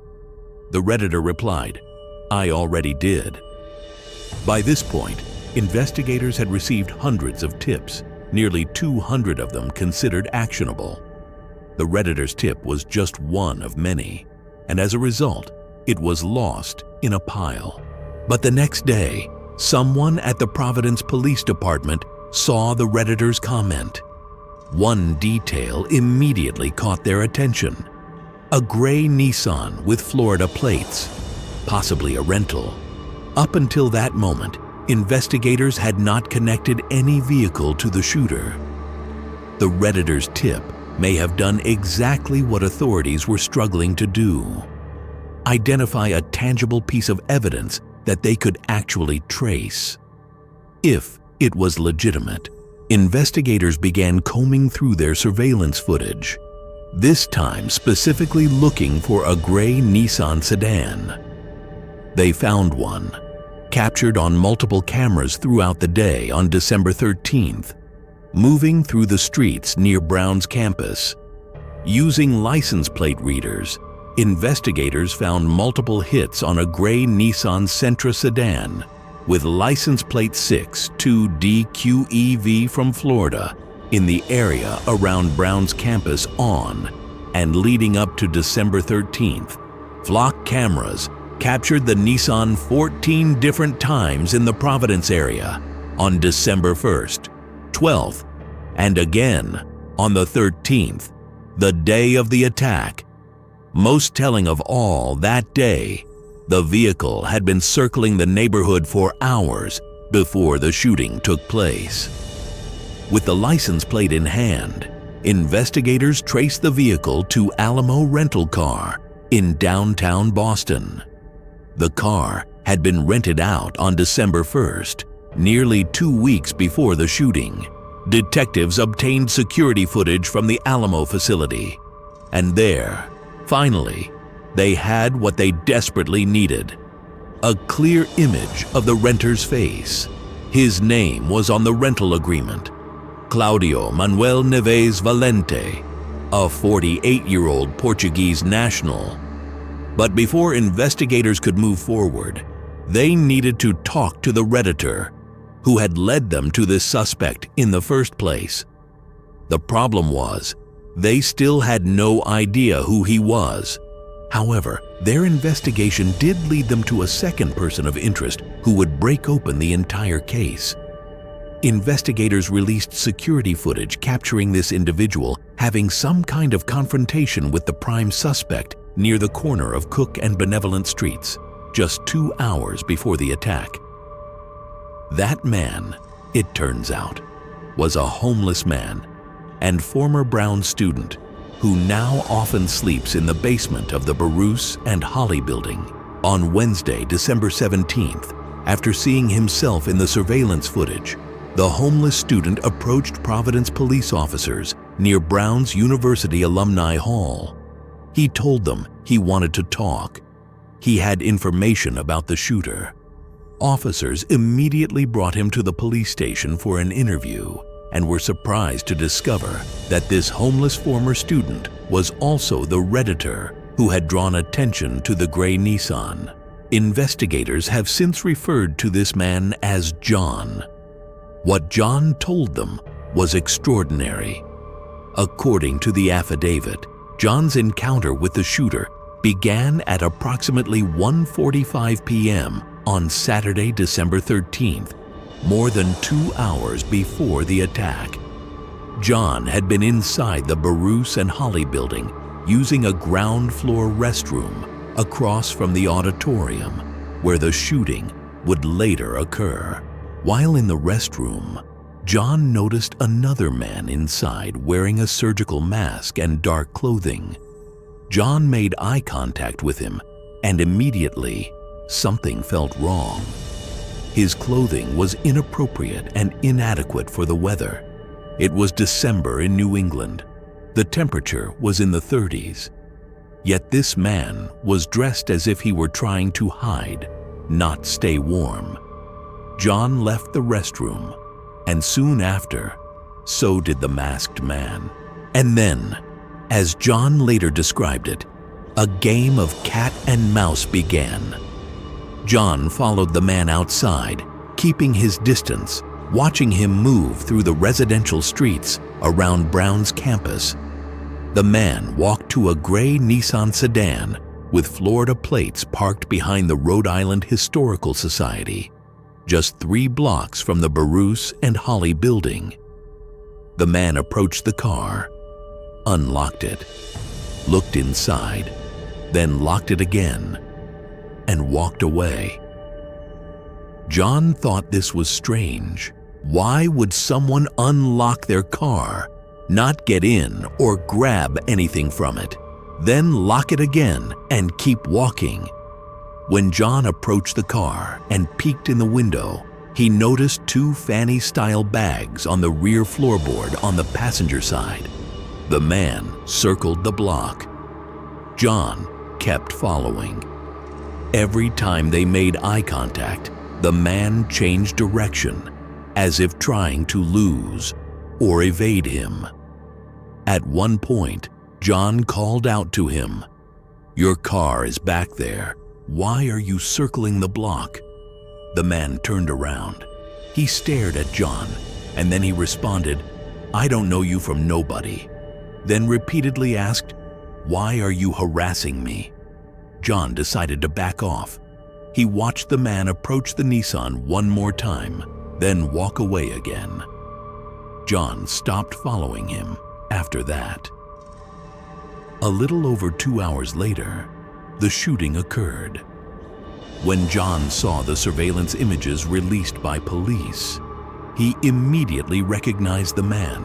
He went straight to Reddit and called the FBI tip line. During the police interview, detectives showed John 2 surveillance images of the suspect's vehicle. John exclaimed, "Holy shit, that could be it." They showed him footage from the Alamo rental car facility, including images of the man who rented the car. John recognized him as the same man he had encountered in the bathroom. Attorney General Peter Narana would later say, "He blew this case right open. When you crack it, you crack it." With John's testimony and the rental car records in hand, investigators now had a name to chase: Claudio Manuel Neves Valente. They ran his background, and what they found was both unexpected and deeply troubling. Neves Valente had a direct connection to Brown University. He had been enrolled as a graduate student in the physics PhD program from the fall of 2000 to the spring of 2001. He had taken a leave of absence in April 2001 and formally withdrew in July 2003, never completing his degree. He had no active affiliation with Brown for more than 2 decades, but there was more. Neves Valente had also attended the Instituto Superior Técnico in Lisbon, Portugal, between 1995 and 2000, studying for a degree in engineering physics. He graduated with a remarkable average score of 19 out of 20, an extraordinary achievement at one of Portugal's most demanding universities. That means he was at the university at the same time as Nuno Loureiro, the MIT professor who was murdered. They were classmates. They knew each other. Investigators had just stumbled onto the connection that linked the Brown shooting to the MIT professor's murder. Former classmates told investigators that Neves Valente had been brilliant but difficult. He frequently got into conflicts with fellow students, believing they were all incompetent compared to him. After leaving Brown, Neves Valente's academic career collapsed. A 1998 announcement in Portugal's official Diário da República referred to Neves Valente's appointment as a teaching assistant at IST. But then, A 2000 notice mentioned his termination from the role. Reporters later indicated that he had been dismissed from the position for unknown reasons. In 2017, Neves Valente won a U.S. green card through the Diversity Visa Lottery program, becoming a lawful permanent resident. He returned to the United States, and then, for reasons still unknown, he severed ties with his family in Portugal. 8 years later, in November 2025, Neves Valente was preparing for his attack. He rented a storage unit in Salem, New Hampshire on November 25th. He rented a hotel room in Boston on November 29th and 30th. And on December 1st, he rented a gray Nissan Sentra with Florida plates from Alamo in downtown Boston. For nearly 2 weeks, he circled Brown's campus, watching, planning, preparing. Security camera footage captured him on campus as early as November 28th. On December 13th, he walked into room 166 and opened fire. After fleeing Rhode Island, Neves Valente drove to Brookline, Massachusetts. Security footage captured him within a half-mile of MIT professor Nuno Loureiro's home and entering an apartment building in the vicinity on December 15th around 8:30 p.m. the night Loureiro was fatally shot. About an hour later, he was seen entering the Salem, New Hampshire storage facility where he had rented a unit. Now, on Thursday, December 18th, 5 days after the Brown shooting, investigators had identified their suspect. They had his name, his photo, and clear connections tying him to both murders. They had traced his movements through surveillance footage and license plate readers. But Neves Valente had been meticulous. After fleeing Rhode Island, he had swapped the Florida license plate on his rental car for Maine plates, attempting to evade detection. At approximately 9:00 p.m. on Thursday, December 18th, FBI SWAT teams executed court-authorized search warrants at the Salem storage facility. They found Neves Valente's body inside an empty unit next to the one he had rented. An autopsy conducted by the New Hampshire Medical Examiner's Office determined that Neves Valente had died from a self-inflicted gunshot wound on Tuesday, December 16th, the same day Nuno Loureiro succumbed to his injuries at the hospital. By the time investigators found the shooter, he had been dead for 2 days. Investigators also found his satchel containing 2 firearms and an electronic device containing 4 short video recordings. At a late-night press conference on Thursday, December 18th, Rhode Island Attorney General Peter Noronha and U.S. Attorney for Massachusetts, Lee Foley, announced their findings. The Connecticut State Police Forensic Science Laboratory had confirmed through DNA analysis and ballistics testing that one of the guns was involved in the mass shooting at Brown University, while the other was connected to Loureiro's death. The shell casings from the 2 crime scenes did not match, confirming that 2 different weapons were used. A preliminary DNA test established a match between Neves Valente and DNA obtained from evidence at Brown University. They confirmed he acted alone, but acknowledged that many questions remain unanswered. Why did he target Brown? Why that particular classroom? Why Nuno Loureiro? And what was his motive?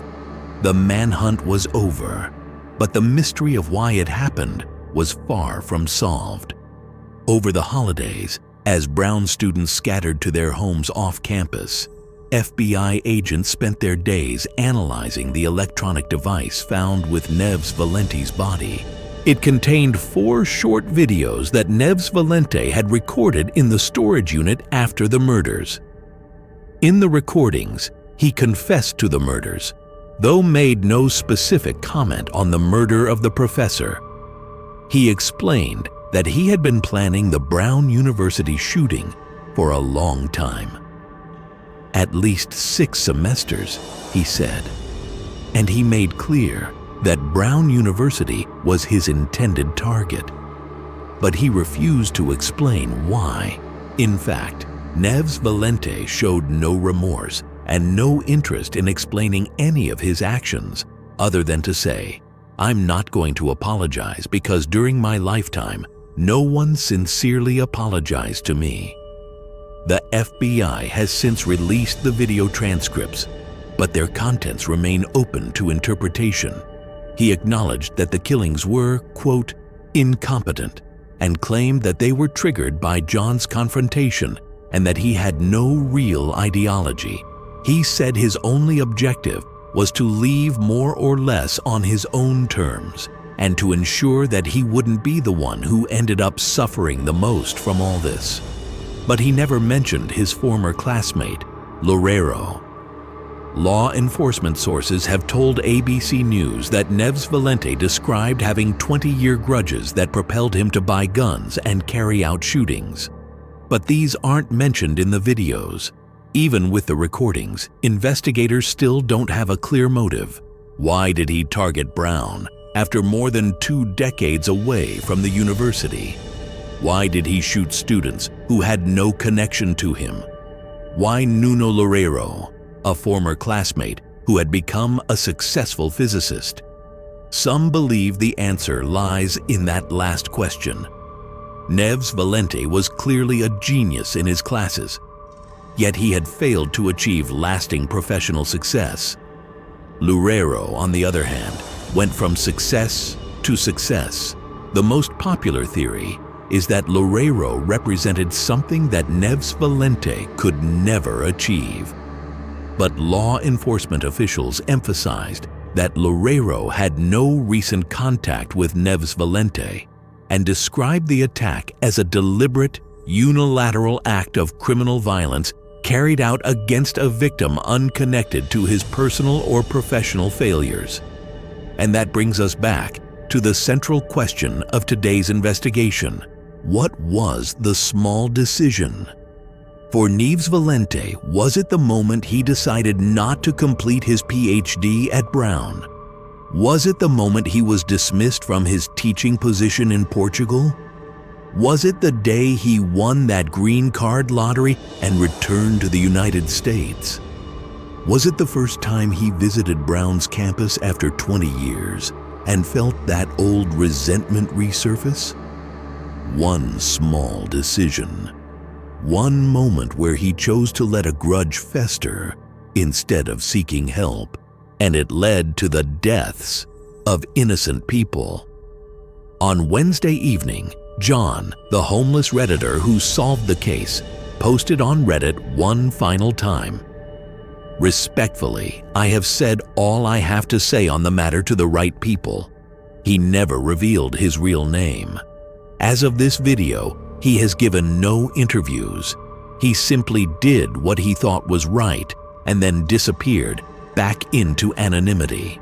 Providence Mayor Brett Smiley wrote to FBI Director Kash Patel requesting that John receive the full $50,000 reward offered for information leading to the suspect's identification and arrest.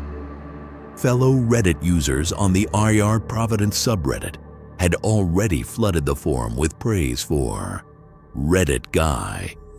As of early January 2026, the FBI has not confirmed whether John will receive the reward.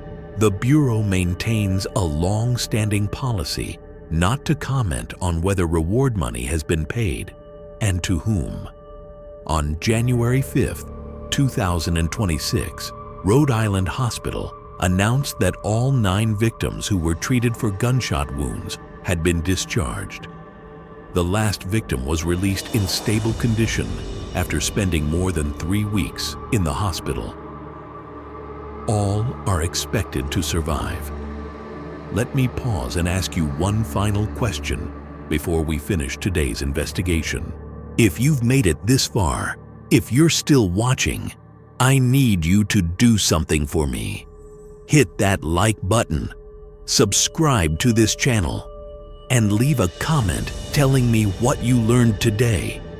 Because understanding these stories, understanding how one small decision can change everything, that's the only way we can recognize these moments in our own lives before it's too late. Now let me tell you about the final 2 cases.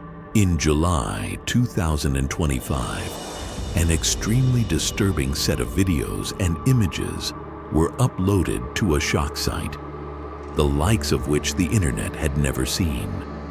The videos showed a man who appears to be in his 30s being decapitated by another individual wearing a Guy Fawkes mask.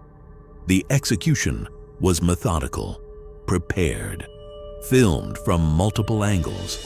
What followed was the dismemberment of the body.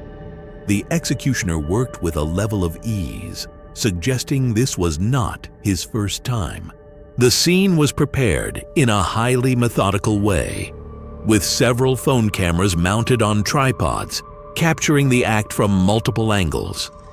Among the photographs that accompanied the 3 videos, 2 images stood out.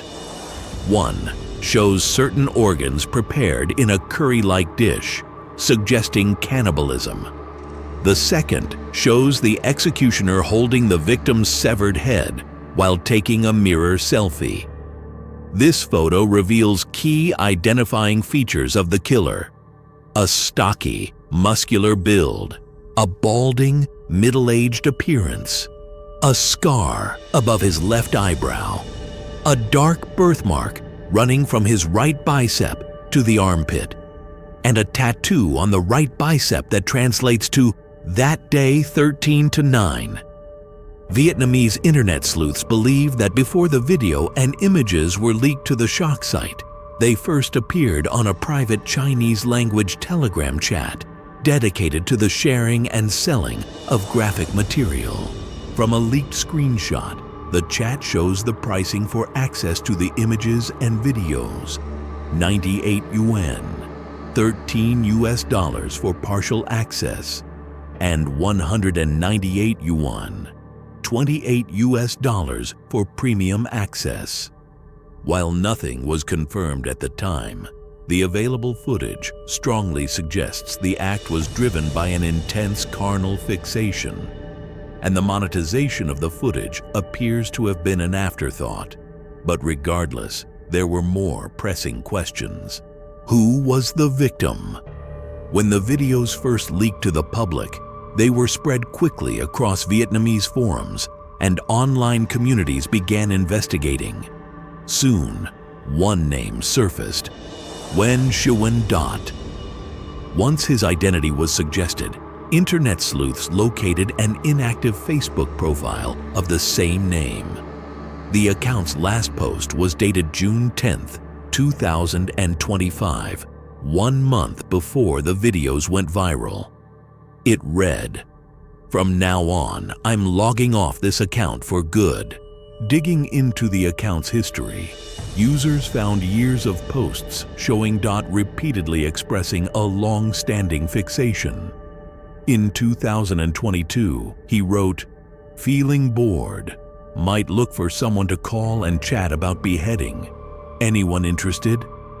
Users also discovered that Dot was a member of online male homosexual groups, including one named Likes Beheading. Many of the accounts interacting with him were anonymous profiles with the same paraphilia. Using Dot's online aliases, users found a thread on an anime adult entertainment forum known for hosting violent illustrated content. A translator there had posted a Vietnamese version of a manga titled Naked Headless Woman, noting it was translated per request by Mr. Hot Beheading. The manga depicted a scene in which a male character is decapitated by a woman at the height of physical pleasure and briefly remains conscious to describe the sensation. Many netizens speculated that Dot had become deeply fixated on this storyline and sought to replicate it. With Dot tentatively identified, attention shifted to the next major question.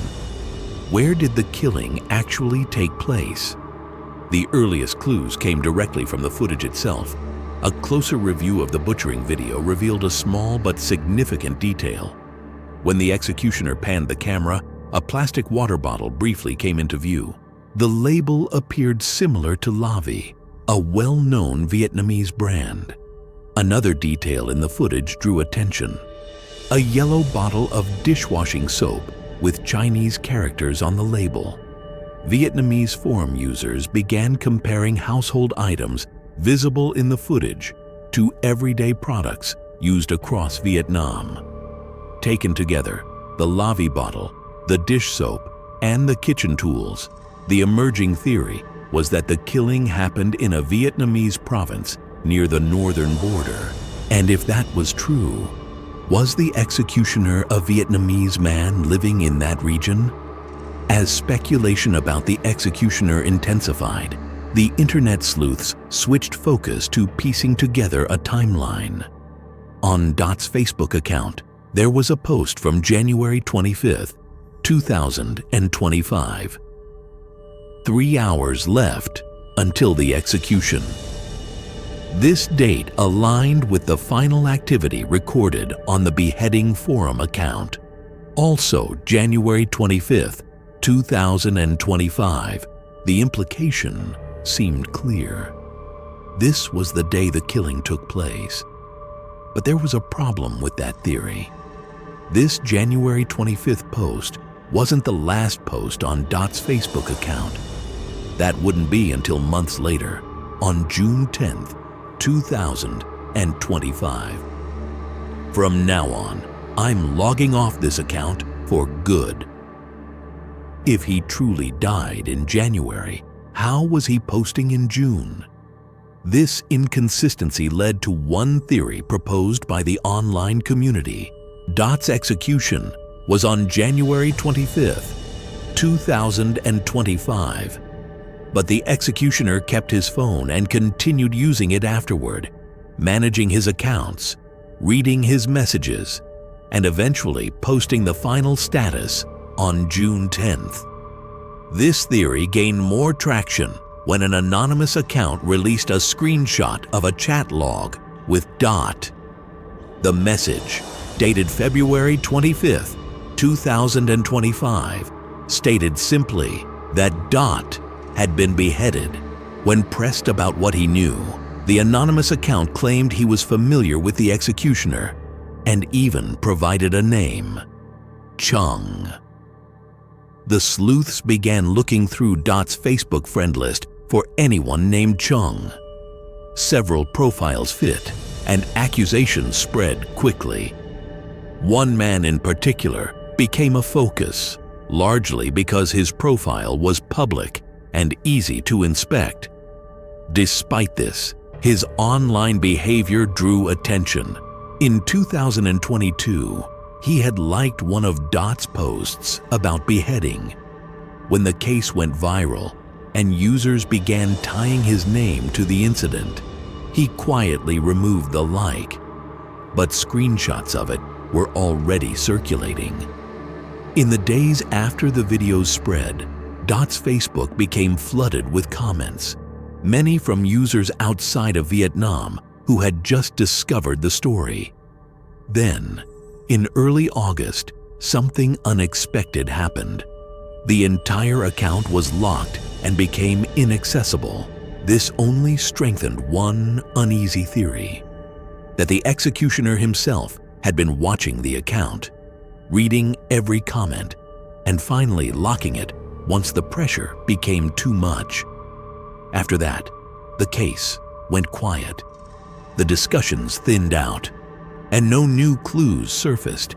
It seemed as though every possible lead had been exhausted, and most people assumed the investigation had reached its endpoint. But then, 2 months later, a sudden development emerged. In the third week of November, an anonymous Facebook account appeared in a group dedicated to the case and uploaded a set of chat logs and images that had never been seen before. These screenshots included direct conversations with Dot. The final message from Dot to this anonymous user was sent at 2:40 p.m. on January 25th, 2025. In the message, he said the execution would take place in 3 hours. Based on that timestamp, the killing likely occurred between 5:30 p.m. and 6:00 p.m. that same day. The anonymous individual released another set of screenshots, this time showing conversations with the executioner himself. These messages were linked to a Facebook account under the name Cam Dang Chung. That name matched the Chung mentioned repeatedly in Dot's earlier messages. The executioner, using this account, even sent the anonymous user an address for a potential meeting. However, rather than going to that location, the anonymous user suggested meeting at a cafe. The exchange indicated that the executioner was willing to meet in person, but also showed how casually he discussed arranging another possible beheading. Using the information released by the anonymous source, a Vietnamese YouTuber named Keto began piecing together a new digital trail. Working off the name Cam Dang Chung, he started tracing every account, comment, and digital footprint linked to it. He then posted a series of updates claiming he had located both the executioner and the site of the killing. However, within days, Keto posted again, this time saying he was stepping back from the investigation. He said that the people connected to the executioner were too powerful. He publicly warned that if anything happened to him, all the doxing information would be released automatically. But before withdrawing, he uploaded one last image and a hint, a distorted screenshot of the username the executioner supposedly used across anonymous forums. And according to him, it was the name of the executioner's own son. That hint was enough. On the morning of November 20th, online investigators sprang into action. First, they removed the distortion on the image, uncovering a username, Dang Chung 1111. From there, the pattern unraveled quickly. Variations of the same handle, Dang Chung with 5s, with 4s, with 3s, all appearing on multiple anonymous platforms, including Twitter, Instagram, TikTok, and several smaller forums. Then another username appeared in the network, Doan Sang LS. This account showed direct links to the Dang Chung profiles. When users searched directly for facebook.com Donsangles, the result was immediate.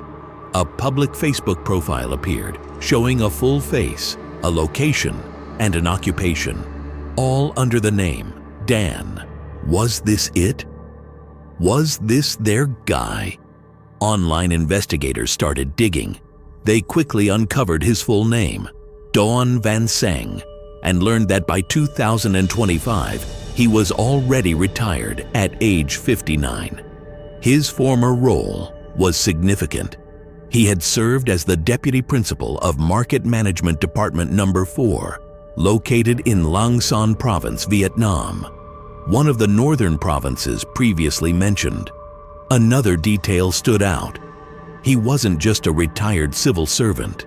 He was the clan head of the Dong family in Lang Son, one of the region's largest clans, with thousands of members. This was not an anonymous figure living on the margins. He was a man with deep community ties and an established public presence. Photos resurfaced showing him at a government-organized event in December 2024, where he delivered a legal training lecture as part of his duties. Scrolling through his Facebook profile, investigators found that Sang had 2 sons. The older one was highly active on social media. He frequently posted images of his student ID, name tags, and personal information, unintentionally making it simple to confirm his real name, Dang Chung. A detail that immediately caught people's attention. given the online username Dangchung11111 that had led them here in the first place. Then came a shocking coincidence. The son's birthday was September 13th, a date that aligned all too well with the tattoo on the executioner's right bicep. That day, 13-9. Was the tattoo referencing the birthday of the executioner's son? Or perhaps was the executioner actually the son who had his own birthday tattooed on his arm? The son's build did not match the executioner's heavy frame, and his hair was full and styled, nothing like the receding hairline of the balding executioner. But what about the father? As more clues surfaced, attention returned to Doan Sang. The usernames, tattoo, proximity to the northern border region, and the physical resemblance. Put together, they painted a coherent picture. And so, for the moment, Doan Van Sang became the community's primary suspect. The next thing they found was that Sang frequently used his verified social media accounts to follow his own anonymous accounts. And the anonymous accounts followed him back. On his official TikTok profile, Doan Sang LS66, users noticed it was following another account named Dangchung424. That account, in turn, used a profile photo taken directly from the Facebook page of Kam Dangchung. This created a clear chain. Doan Sang LS, Dangchung 1111/424, Kam Dangchung. The same name identified by the anonymous source as the executioner that Dot had put them in contact with. Then came another discovery. Members of the online community attempted to initiate password recovery for two emails, doansangles igmail.com and dangchung111@gmail.com. Both prompted the same verification request, confirmation through an Oppo Reno 12 5G device. That coincidence became even more striking when they tried recovering the email linked to Dot's phone number. This attempt also triggered verification through the same Oppo Reno 12 5G phone. Three identities: Doan Sang LS, Dangchung 1111, and the account linked to Dot's contacts, all traced back to one device. Repeated attempts produced another detail. Google requested secondary verification through a phone number ending in 62. On Sang's Facebook page, the number he publicly listed ended with the same two digits. At this point, every thread was pointing back to the same person. The anonymous source added another piece. They claimed that 2 years earlier, the account Kam Dangchung had sent them personal photos and messages to initiate contact. Although the account is now locked, the forwarded images remain, and the man in them is Doan Van Sang. As users combed through Sang's old posts, they even overlaid a medical mask similar to the one in the execution video on photos of Sang.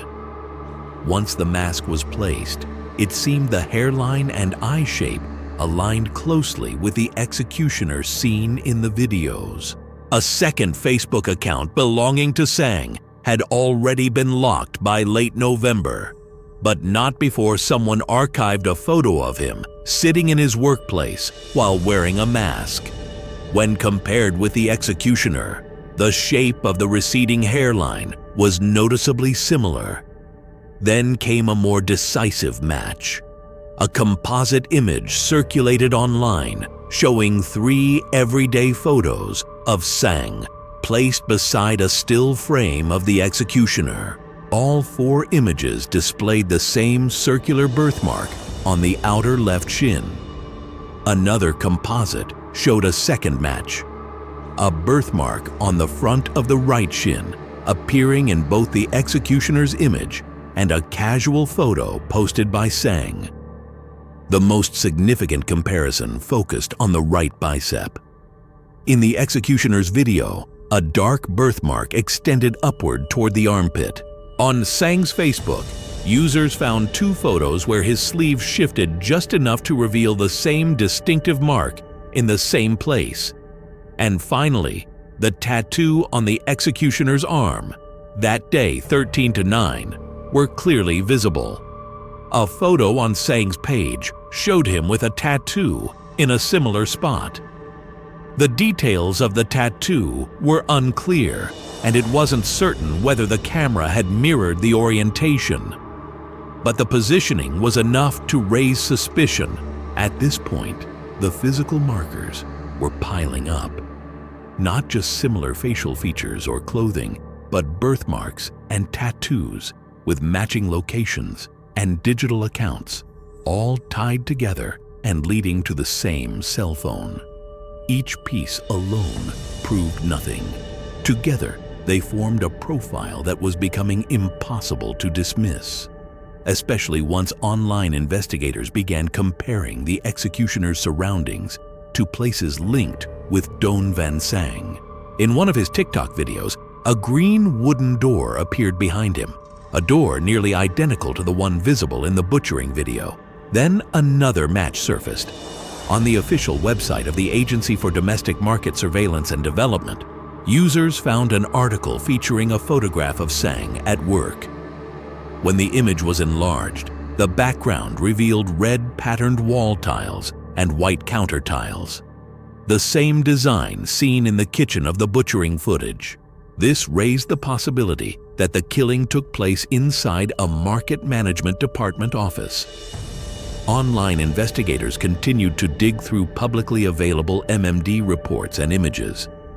Records show that Sang had previously worked at Team Number 5, and before retiring in 2025, he served as deputy head of Team Number 4. Since MMD teams rotate duties, he would have had easy access to multiple office spaces in Langsun. Finally, a local resident stepped forward with a critical piece of information.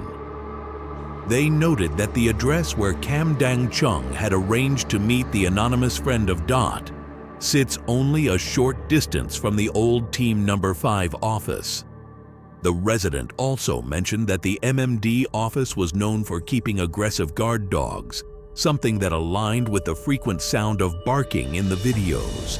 As online investigators examined the videos more closely, they realized that the rehearsal clip and the butchering video may have been filmed in different locations.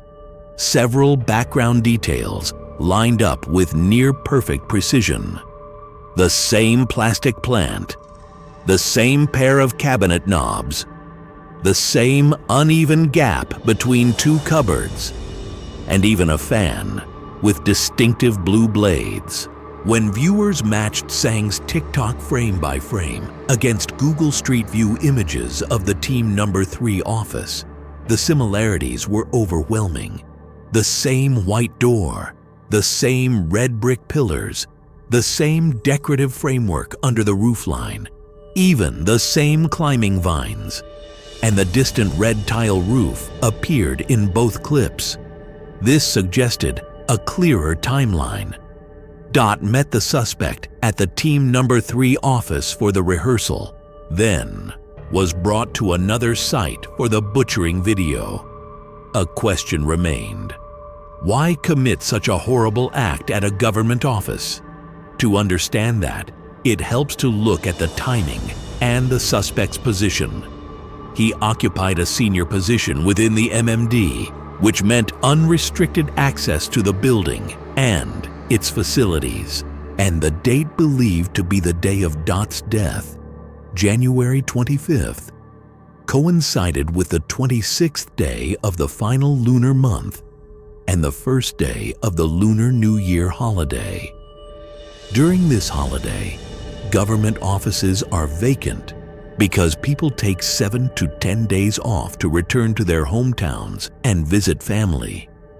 Inside the office, the suspect would have had access to everything he needed: a kitchen fully supplied with cookware, a furnace-like incinerator used for destroying confiscated goods, but capable of eliminating other material if someone intended to do so. As the internet became more and more certain of the killer's identity, the pressure mounted. By the evening of November 20th, after months of silence, online activity around the case surged, and the accounts belonging to Doan Van Sang and his son, Dang Chung, began behaving erratically. Both accounts suddenly entered a Facebook group dedicated to tracking the case and started posting directly into the discussion. From Sang's account, a disturbing message appeared. "I am the executioner. Who can catch me? Let me tell you straight. You are the real executioners because you want more people to die so you can celebrate. Isn't that right?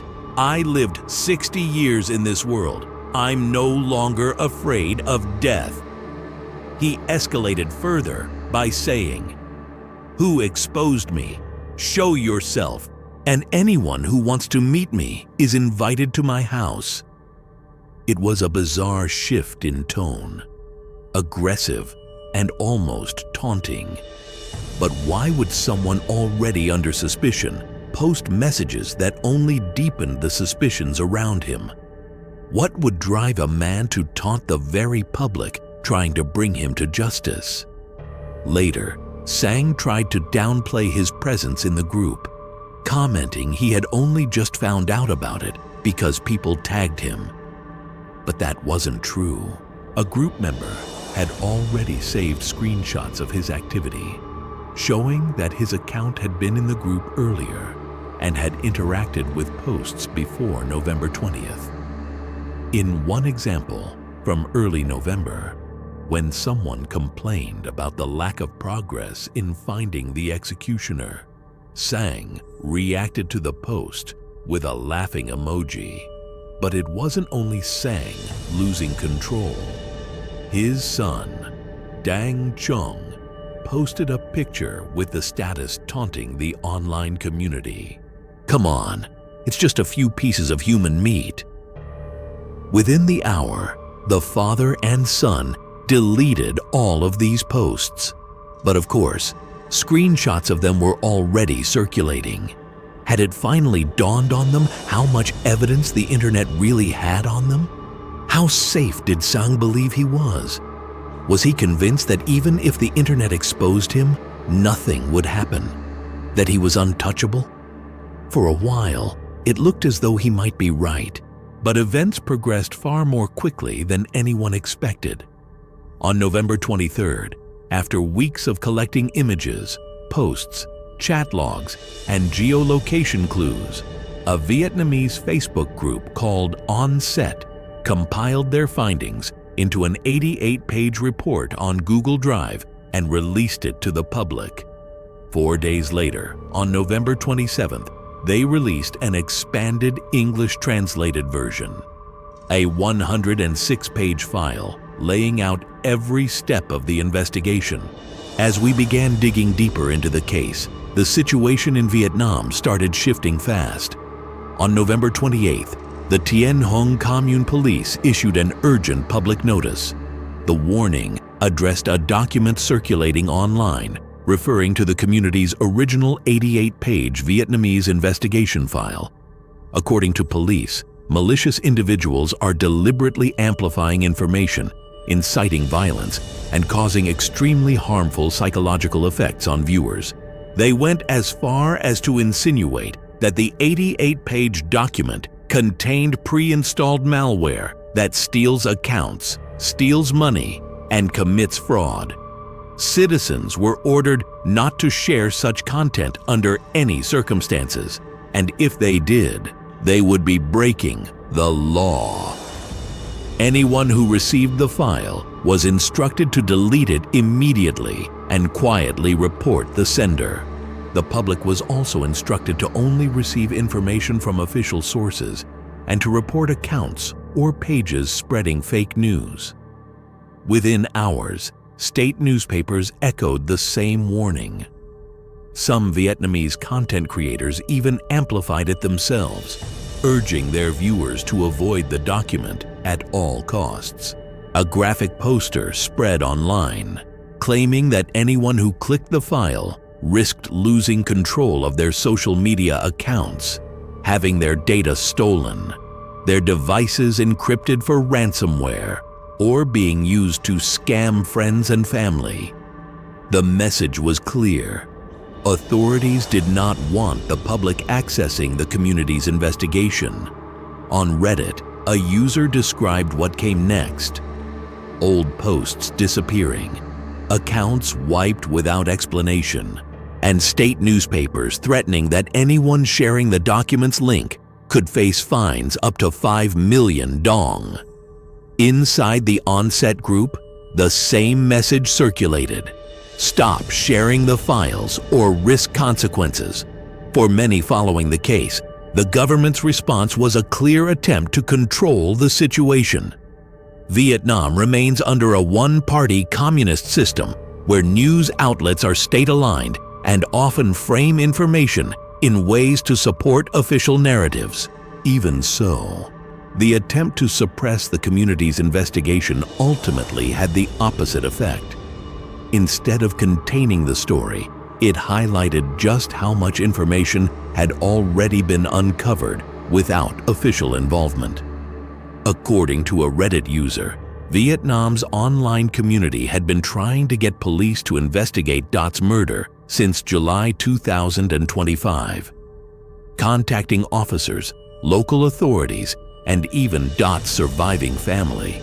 At the time, authorities showed no interest in handling the case despite multiple warnings. It wasn't until November, when online investigators exposed that the murderer was a member of the Communist Party, that the police acknowledged the case at all. This sequence of events left many observers questioning the government's priorities. By November 28th, the investigation had moved to a very public display of state action. Local reporters confirmed that police forces had arrived at the former headquarters of Market Management Team Number 4. The building, abandoned after the agency's reorganization earlier in the year, was suddenly sealed off. Its front gate was locked, the perimeter reinforced with barbed wire. All the while, officials refused to reveal the reason for the police presence in the area. Word spread quickly. A large crowd gathered outside the gate, dense enough to slow traffic through the narrow residential area. The following evening, on November 29th, the police presence intensified. Dozens of officers and multiple government-plated vehicles arrived as mobile police units were deployed to maintain order. Barricades and caution tape were set up to block the road leading into the area. That same day, another set of news described police efforts to locate Wen Shuan Dot. On November 27th, officers visited his family home, though they offered no explanation for why they were looking for him or what triggered the inquiry. Dot's mother said her son had been missing for a decade. After his father passed away, he left home, never contacted her again, and no one in the village had seen him since. As police attempted to steer the narrative, the limits of that approach became visible. So they released just enough information to satisfy the growing pressure. On November 30th, a screenshot began circulating online of a leaked report believed to be an internal police summary of their involvement in the case. According to that report, authorities first detected the videos and photographs on November 25th. Notably, 2 days after the internet sleuths had released their 88-page document. Aside from the videos and images, police apparently discovered online groups who had identified the victim as Wen Shuan Dot and the perpetrator as Don Van Sang.